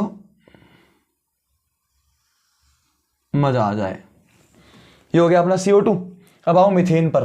ये CH4 है, इसको क्या बोलते हैं? Methane, METHANE, methane. ठीक है, इसका नाम है मीथेन। ये बायोगैस में पाई जाती है। ठीक है, ये यूं कहो कि मीथेन बायोगैस का एक मेन कंपोनेंट है। दूसरी CNG, कंप्रेस्ड नेचुरल गैस, उसमें भी मीथेन पाई जाती है। क्लियर? अब समझो, एक कार्बन के पास 1 2 3 4 इलेक्ट्रॉन पहले से पड़े हुए हैं कार्बन के पास, एक हाइड्रोजन एक हाइड्रोजन एक हाइड्रोजन एक हाइड्रोजन, क्योंकि 4 हाइड्रोजन है, चारों लगा दिए। सबके पास अपना अपना 1 इलेक्ट्रॉन है। कार्बन ने अपने 4 इलेक्ट्रॉन रखे और सबके 1 1 इलेक्ट्रॉन को लेता चला गया और क्या किया? ऑक्टेट पूरा। गिनो इलेक्ट्रॉन, 1 2 3 4 5 6 7 8, ऑक्टेट पूरा हो रहा है। हाइड्रोजन का डुप्लेट पूरा होना जरूरी है। ये देखो जरा, हो गया? हाँ सर, हो गया जी सर, बिल्कुल सर, हो गया। हाइड्रोजन का डुप्लेट पूरा हो गया। ठीक है, माने 2 बॉन्ड, 2 इलेक्ट्रॉन पार्टिसिपेट कर रहे हैं तो 1 बॉन्ड बनेगा। यहां भी 1, यहां भी 1, यहां भी 1, तो कार्बन के साथ 4 बॉन्ड बना रहे हैं हाइड्रोजन मिलकर। इतना श्योर है आप लोग? ठीक है, S8 की बात करते हैं। ये सल्फर है। सल्फर का मॉलिक्यूल अपनी नेचर में, नेचुरल फॉर्म में 8 एटम्स के साथ पाया जाता है। साथ ही साथ इसकी क्राउन शेप्ड स्ट्रक्चर होती है। क्लियर? साथ ही साथ हर एक सल्फर एटम 2 सल्फर एटम के साथ जुड़ा होता है। हर एक सल्फर एटम 2 सल्फर एटम के साथ जुड़ा होता है। हर एक सल्फर एटम 2 सल्फर एटम के साथ जुड़ा होता है। आप चेक कर लो एक एक एटम को। क्लियर? और सुनो सर, इस सल्फर को देखो, यहां पर ये वाला पेयर में, ये वाला पेयर में, और ये 2 खुले, तो ये 2 इलेक्ट्रॉन खुले हो गए, ये पेयर में हो गए। तो इस वाले इलेक्ट्रॉन के साथ इस वाले इलेक्ट्रॉन, इस वाले इलेक्ट्रॉन के साथ इस वाले इलेक्ट्रॉन ने बॉन्ड बनाया है। ठीक है, इस तरीके से पूरी स्ट्रक्चर भी डेवलप हो गई। कैसी दिख रही है? क्राउन जैसी दिख रही है ना? वैसे क्या है, ये स्ट्रक्चर 3D में दिखेगी आपको, ऐसे नहीं दिख रही है, तो क्राउन जैसी लगेगी, क्राउन जैसी। ठीक है, ये तो बस मुझे 2D में बनानी पड़ी है स्ट्रक्चर, इसलिए आपको क्राउन जैसा फील नहीं हो रहा। अगर आप गूगल पे डाल के देखोगे ना तो 3D स्ट्रक्चर दिखेगी और वो आपको क्राउन जैसी दिखेगी बाकायदा। क्लियर? ये तो बात हुई यहां तक की। अब आते हैं नेक्स्ट स्लाइड के साथ में। चलिए भाई देखते हैं, कोवलेंट बॉन्ड की बात करें तो कोवलेंट बॉन्ड 2 तरह का है, इंट्रामॉलिक्यूलर और एक इंटरमॉलिक्यूलर। आज मैं आपको साइंस के कुछ गहरे शब्दों से रूबरू करवाऊंगा। एक होता है इंट्रा, एक होता है इंटर। आपको आगे भी काम आएगा, जिंदगी भर काम आएगा साइंस में। इंट्रा का मतलब होता है एक ही मॉलिक्यूल के अंदर। इंटर का मतलब होता है 2 मॉलिक्यूल के बीच में। बात समझना, अगर बोलूं मैंने एक हीरा लिया, हीरा डायमंड लिया, मैंने इसका नुक खोला मार्कर का और इसके अंदर मैंने हीरा फंसा दिया इस ढक्कन में और इसे बंद कर दिया, है ना? तो हीरा जो फंसा हुआ है वो इस एक मार्कर के अंदर फंसा हुआ है ना? लेकिन अगर मैं वो हीरा निकालूं, हीरा मेरे हाथ में आ गया, अब मैंने 2 मार्कर लिए, 2 मार्कर के बीच में हीरा रख दिया, 2 मार्कर के बीच में हीरा रख दिया। ठीक है, तो कंडीशन अलग अलग है ना। एक जगह पर जहां पर हीरा एक ही मार्कर के अंदर था, दूसरी जगह जहां पर हीरा 2 मार्कर के बीच में है ना? तो जहां पर एक मॉलिक्यूल के अंदर की बात होती है ना, एक ही मॉलिक्यूल के अंदर की बात होती है, उसे कहते हैं इंट्रा मॉलिक्यूलर। ये इंट्रा शब्द किसके लिए आता है? एक ही मॉलिक्यूल के अंदर। इंटर का मतलब क्या होता है? 2 मॉलिक्यूल के बीच में। आपने मूवीज देखी होंगी, उसमें इंटरवेल लिखा होता है, इंटर लिखा होता है ना, इंट्रावेल तो नहीं लिखा होता। इंटरवेल का मतलब मूवी का पहला हिस्सा, मूवी का दूसरा हिस्सा, उसके बीच का ब्रेक। तो 2 हिस्सों के बीच में आने वाला कुछ, इंटर मॉलिक्यूलर। क्लियर है क्या? तो एक ही मॉलिक्यूल में जो बॉन्ड बने, कोवलेंट बॉन्ड अगर एक ही मॉलिक्यूल के अंदर बने तो इंट्रामॉलिक्यूलर, और अगर 2 मॉलिक्यूल्स के बीच में बने तो इंटरमॉलिक्यूलर। वो यहां लिख दिया हमने। दूसरी बात, एक ही मॉलिक्यूल के अंदर जो बना है वो स्ट्रांग होगा और 2 मॉलिक्यूल के बीच में जो बना है वो वीक होगा। सिंपल सी बात है, अगर मैं अकेला हूं, यूं करके खड़ा हूं और कोई मुझे खींचे, इस तरफ से भी खींचे, इस तरफ से भी खींचे, या हाथ पकड़ के, तो मैं कहीं नहीं जाऊंगा। लेकिन अगर 2 लोगों को ऐसे करके होते हैं ना, प्रेमी जोड़े होते हैं, मूवी में दिखाते हैं कि भाई लड़के को उसके घर वाले खींच रहे हैं, लड़की को उसके घर वाले खींच रहे हैं, फिर दोनों खींच जाते हैं, अलग अलग हो जाते हैं। क्यों? प्यार में ताकत ही नहीं, कमजोर है उनका प्यार मतलब इंटरमॉलिक्यूलर फोर्स उनके बीच में, तो कैसा है वो? वीक है। इंटरमॉलिक्यूलर फोर्स कैसा है? वीक है। तो अगर वीक होता है तो जो मॉलिक्यूल है उसमें अगर फोर्स वीक लग रहा है, कमजोर फोर्स है, इसका मतलब थोड़े से फोर्स पर ही वो तो टूट जाएगा, बिखर जाएगा। इसका मतलब मेल्टिंग पॉइंट और बॉइलिंग पॉइंट तो उसका काफ़ी लो है, बहुत कम टेम्परेचर देने पर वो बॉयल हो जाएगा, मेल्ट हो जाएगा। क्लियर है क्या? और ये स्ट्रांग होते हैं, एक ही मॉलिक्यूल के अंदर ताकत है। जैसे मैं हम देखो ब्रह्मचारी स्ट्रांग एकदम, समझ गए क्या? तो एक ही मॉलिक्यूल के अंदर अगर फोर्स है, एक ही मॉलिक्यूल के अंदर कोवालेंट बॉन्ड है, तो वो मॉलिक्यूल स्ट्रांग रहता है। क्लियर? आगे सुनो, note, in covalent compounds formation no charged particles are formed. सीधी सी बात बताऊं, जो कोवालेंट कंपाउंड बनते हैं ना, क्या उसमें इलेक्ट्रॉन डोनेट होते हैं? नहीं। क्या इलेक्ट्रॉन गेन होते हैं? नहीं। तो क्या होते हैं? इलेक्ट्रॉन शेयर होते हैं। इलेक्ट्रॉन शेयर करने से चार्ज नहीं आता। अभी इलेक्ट्रॉन डॉट स्ट्रक्चर पढ़कर आए थे ना, क्या उसमें कहीं चार्ज दिखा था क्या? नहीं दिखा था। चार्ज नहीं दिखा, इसका मतलब आयन नहीं बने। आयन नहीं बने मतलब आयनिक बॉन्ड नहीं बना। तो कौन सा बॉन्ड बना? कोवालेंट बॉन्ड बना। तो कोवालेंट बॉन्ड में चार्ज्ड पार्टिकल्स नहीं बनते, चार्ज्ड पार्टिकल्स नहीं बनते। इसका मतलब जहां चार्ज होगा वहीं तो इलेक्ट्रिसिटी आएगी, तो चार्ज्ड पार्टिकल नहीं होगा मतलब पुअर कंडक्टर ऑफ इलेक्ट्रिसिटी।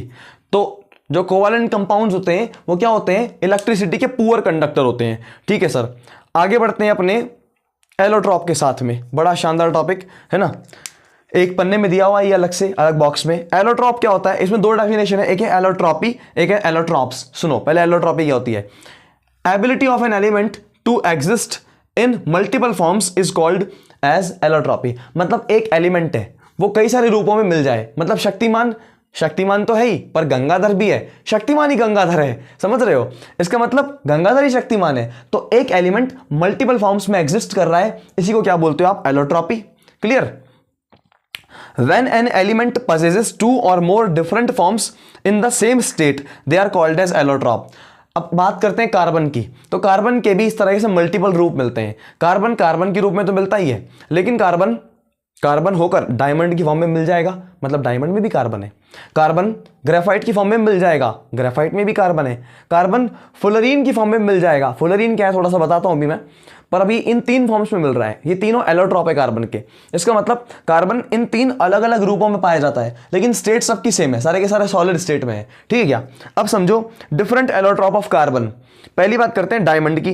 जो हीरा है ना, अब इसके कुछ पॉइंट्स हैं जो हमारी एनसीईआरटी में है, पढ़ने को बहुत कुछ पढ़ा जा सकता था, लेकिन हम हल्की फुल्की बातें इसमें से पढ़ रहे हैं। दूसरा, इसकी स्ट्रक्चर भी किताब में बनी हुई है, ज़्यादा टफ नहीं है वो स्ट्रक्चर। ठीक है, इसलिए उसको आप खुद से प्रैक्टिस कर लेना, अदरवाइज को देख भी जाओगे ना और जो मैं बता रहा हूं वैसा बना गए तो काम हो जाएगा। देखो, each carbon is bonded to 4 other carbon atoms. मतलब डायमंड बनाने के लिए हर एक कार्बन एटम 4 कार्बन एटम से जुड़ा होता है, पहला पॉइंट। दूसरी बात, 3D स्ट्रक्चर होती है डायमंड की। तीसरी बात, सिंथेसिस जो होता है ना, वो डायमंड का तब सिंथेसिस होता है, तब बनाते हो डायमंड को जब प्रेशर और टेम्परेचर कैसा होता है? हाई होता है। ठीक है,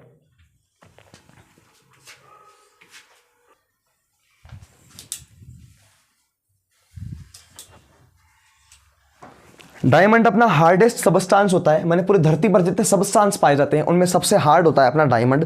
दूसरा, सिंथेटिक डायमंड, जैसा कि आपने यहाँ सिंथेसिस किया है ना, तो सिंथेटिक डायमंड जो होता है वो बहुत छोटा होता है साइज में। ठीक है, लेकिन बात करें जो नेचुरल डायमंड होता है, नेचुरल डायमंड, सिंथेटिक डायमंड मतलब जिसमें आपने कार्बन को हाई टेम्परेचर और प्रेशर पर बनाया है डायमंड की फॉर्म में, वो इनडिस्टिंग्विशेबल। इसका मतलब क्या है कि आप नेचुरल डायमंड में और सिंथेटिक डायमंड में फ़र्क नहीं कर सकते। ठीक है, अब आगे बढ़ते हैं ग्रेफाइट को लेकर। जो ग्रेफाइट है, जैसे डायमंड में हर एक कार्बन 4 कार्बन एटम से जुड़ा हुआ था, वैसे ग्रेफाइट में हर एक कार्बन 3 कार्बन एटम से जुड़ा हुआ है।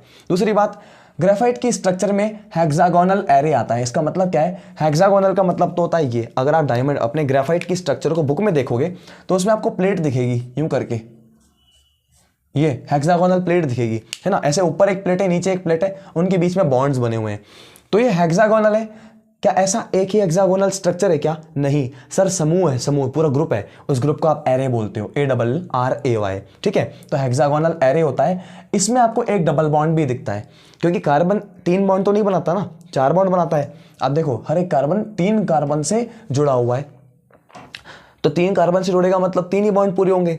इसका मतलब कहीं ना कहीं उसको डबल बॉन्ड भी बनाना पड़ेगा ताकि उसकी वैलेंसी पूरी हो जाए। ये जो हेक्सागोनल एरे है, इनकी एक प्लेट होती है, प्लेट होती है मतलब एक प्लेन में होते हैं, प्लेन में मतलब प्लेनर है, प्लेनर। ठीक है क्या? तो एक प्लेन में आने वाले हेक्सागोनल एरे ऐसे कई सारी लेयर्स होती हैं, एक लेयर, दूसरी लेयर, तीसरी लेयर, चौथी लेयर, वो सब आपस में एक दूसरे के ऊपर रखी होती हैं। Layers placed one over other, एक दूसरे के ऊपर प्लेट प्लेट प्लेट प्लेट रखी होती है। क्लियर। दूसरा स्मूथ एंड स्लिपरी, ग्रेफाइट को अगर छुओगे तो स्मूथ होता है और स्लिपरी होता है। दूसरा ग्रेफाइट को अगर आप, जैसे पेंसिल के अंदर भी तो होता है अपना, अगर आप उसको उस बिजली में लगाओगे ना तो क्या होगा, गुड कंडक्टर ऑफ इलेक्ट्रिसिटी, है ना। वैसे तो ग्रेफाइट कार्बन से ही बनाए, कार्बन नॉन मेटल होता है, नॉन मेटल इलेक्ट्रिसिटी के अच्छे कंडक्टर नहीं होते, लेकिन ग्रेफाइट एक अपवाद है, एक्सेप्शन है, जो कि इलेक्ट्रिसिटी का एक अच्छा कंडक्टर है। क्लियर। अब आता है फ्लोरीन। फ्लोरीन की कहानी में आपको ज़्यादा कुछ नहीं पढ़ना है, कुछ बेसिक बातें पढ़नी है, बता रहा हूँ। Another class of carbon allotrope. Fluorine क्या है, कोई एलोट्रॉप है? नहीं, ये पूरी क्लास है एलोट्रॉप की, मतलब एक ग्रुप है पूरा का पूरा जिसमें कार्बन के एलोट्रॉप रखे गए हैं, है ना। इसका फर्स्ट मॉलिक्यूल C60 कहलाता है। C60 का मतलब है कार्बन के 60 एटम मिले तब जाकर एक मॉलिक्यूल बने। अब जो 60 एटम कार्बन के मिले हैं ना, तो ये कुछ इस तरीके से मिले कि फुटबॉल जैसी स्ट्रक्चर इसकी पाई गई। ठीक है। दूसरी बात, एक वर्ड लिखा हुआ है एनसीईआरटी ने इसको लेकर, जियोडेसिक डॉम डिजाइन। क्या है ये? Geodesic dome design. इसका मतलब पता है क्या है? इसका मतलब है spherical structure made up of pentagon और हेक्सागन। अगर आप गौर से फ्लोरीन की स्ट्रक्चर देखते हो अगर बुक में, तो आपको ऐसा कुछ देखने को मिलेगा कि यहाँ पर इस तरीके से 6 की मतलब हेक्सागन का एक प्लेट दिख रहा है, इसके साथ में पेंटागन भी आपको लगातार दिखे जा रहे हैं।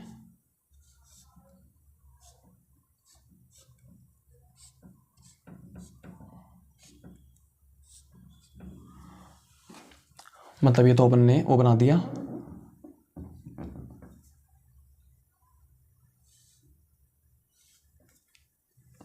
इस तरीके से बीच में एक 6 की चेन दिख रही है और उसके चारों तरफ 5-5 की, फिर यहाँ पर दोबारा 6 की दिखेगी, मतलब चारों तरफ ऐसे फैल फैल के पेंटागन और हेक्सागन मिलकर क्या बना रहे हैं? ऐसी स्ट्रक्चर बना रहे हैं, स्फेरिकल स्ट्रक्चर। ठीक है। तो पेंटागन और हेक्सागन से मिलकर बनी हुई एक स्फेरिकल स्ट्रक्चर अपनी फ्लोरीन है। दूसरा, इसको डिजाइन किया गया था यूएस के आर्किटेक्ट, नाम है उनका बकमिंस्टर फुलेर ने। बकमिंस्टर फुलेर ने इस स्ट्रक्चर को बनाया, डिजाइन किया है ऐसा बनाकर, तो उन्हीं के नाम पर इस C60 का एक और नाम पड़ता है बकमिंस्टर फुलेरीन। क्लियर। इसको बकी बॉल भी कह सकते हो आप। दूसरा एक पॉइंट है वर्सेटाइल नेचर ऑफ कार्बन। इसके 2 पॉइंट दिखे हुए हैं अपनी एनसीईआरटी में, लेकिन मैंने 3 बना दिए क्योंकि एनसीईआरटी में तीसरा छुपा हुआ है। पहला है कैटिनेशन। कैटिनेशन क्या होता है? एक प्रॉपर्टी है ब्रांचिंग करने की, मतलब कार्बन का कार्बन के साथ बॉन्ड बनाना और बॉन्ड बनाते बनाते बनाते बनाते बहुत बड़ी ब्रांच या बहुत बड़ी स्ट्रक्चर बना देना। इसलिए मैंने कार्बन के आगे एरो लगा रखा है टिक का, कि मतलब कार्बन क्या करता है? कैटिनेशन शो करता है। सो कैटिनेशन है क्या सर? कार्बन की एक ऐसी यूनिक प्रॉपर्टी है जिसमें कार्बन अपने जैसे और बंधु कार्बनों के साथ में बॉन्ड बनाता है, यही कैटिनेशन कहलाती है। इसकी नोट्स में आपको डेफिनेशन मिल जाएगी। दूसरा, सिलिकॉन की बात करें तो सिलिकॉन भी कार्बन वाली फैमिली में आता है, लेकिन सिलिकॉन जो चेन बनाता है ना, जब सिलिकॉन हाइड्रोजन के साथ बॉन्डिंग तो बनाता है, लेकिन जब सिलिकॉन चेन बना रहा होता है तो 7 से 8 एटम आते हैं, उसके बाद सिलिकॉन नहीं बना पाता इस चेन को। इसका मतलब सिलिकॉन में भी कैटिनेशन की प्रॉपर्टी नहीं है, या यूं कहो कि बहुत छोटी प्रॉपर्टी है, लेकिन कार्बन की प्रॉपर्टी बहुत बड़ी है। ठीक है, कि इसके लार्ज नंबर ऑफ मॉलिक्यूल बनते हैं। दूसरा, टेट्रा वैलेंसी। टेट्रा मतलब 4, वैलेंसी मतलब वैलेंसी। तो कार्बन की 4 वैलेंसी होती हैं, तो जितनी ज़्यादा वैलेंसी होती है उतने ज़्यादा बॉन्ड बनते हैं, आपको पता है। तो अगर 4 वैलेंसी है तो 4 बॉन्ड बना पाएगा। ठीक है। दूसरी बात, स्मॉल साइज ऑफ कार्बन। अब यहाँ 2 पॉइंट्स हैं एनसीईआरटी में गिवन है, इसको मैंने अलग से हाईलाइट किया है। लार्ज साइज अगर होगा और इनमें इलेक्ट्रॉन की शेयरिंग होगी, तो ब्लैक कलर से मैंने 2 इलेक्ट्रॉन बना रखे हैं, तो ये न्यूक्लियस है, ये न्यूक्लियस है। ठीक है। ये न्यूक्लियस इस पेयर के, इस इलेक्ट्रॉन के पेयर पर अपना अट्रैक्शन दिखाएगा, ये वाला न्यूक्लियस इस पेयर पे अपना अट्रैक्शन दिखाएगा। तो जहां पर लार्ज एटम्स होंगे ना, वहां न्यूक्लियस का अट्रैक्शन इलेक्ट्रॉन के पेयर पर कमजोर होगा, मतलब वीक बॉन्ड्स होंगे। और यहां पर छोटे साइज में न्यूक्लियस इन इलेक्ट्रॉन्स पर ज्यादा अट्रैक्शन दिखाएगा, मतलब स्ट्रॉन्ग बॉन्ड्स होंगे। क्लियर। तो strong attraction of nucleus on shared pair of electrons. तो इन इलेक्ट्रॉन्स पर जब न्यूक्लियस का अट्रैक्शन ज़्यादा होगा, उसकी वजह से ये बॉन्ड मजबूत होंगे। तो छोटे साइज के छोटे एटम्स ज़्यादा स्ट्रॉन्ग बॉन्ड बनाते हैं, लार्ज एटम्स के बीच बनने वाला बॉन्ड कमज़ोर पड़ जाता है। क्लियर। तो ये कुछ बातें थी इस लेक्चर से संबंधित। इसी के साथ बोलते हैं जय श्री राम। अब मिलेंगे बहुत जल्दी हम इसके पार्ट 2 में।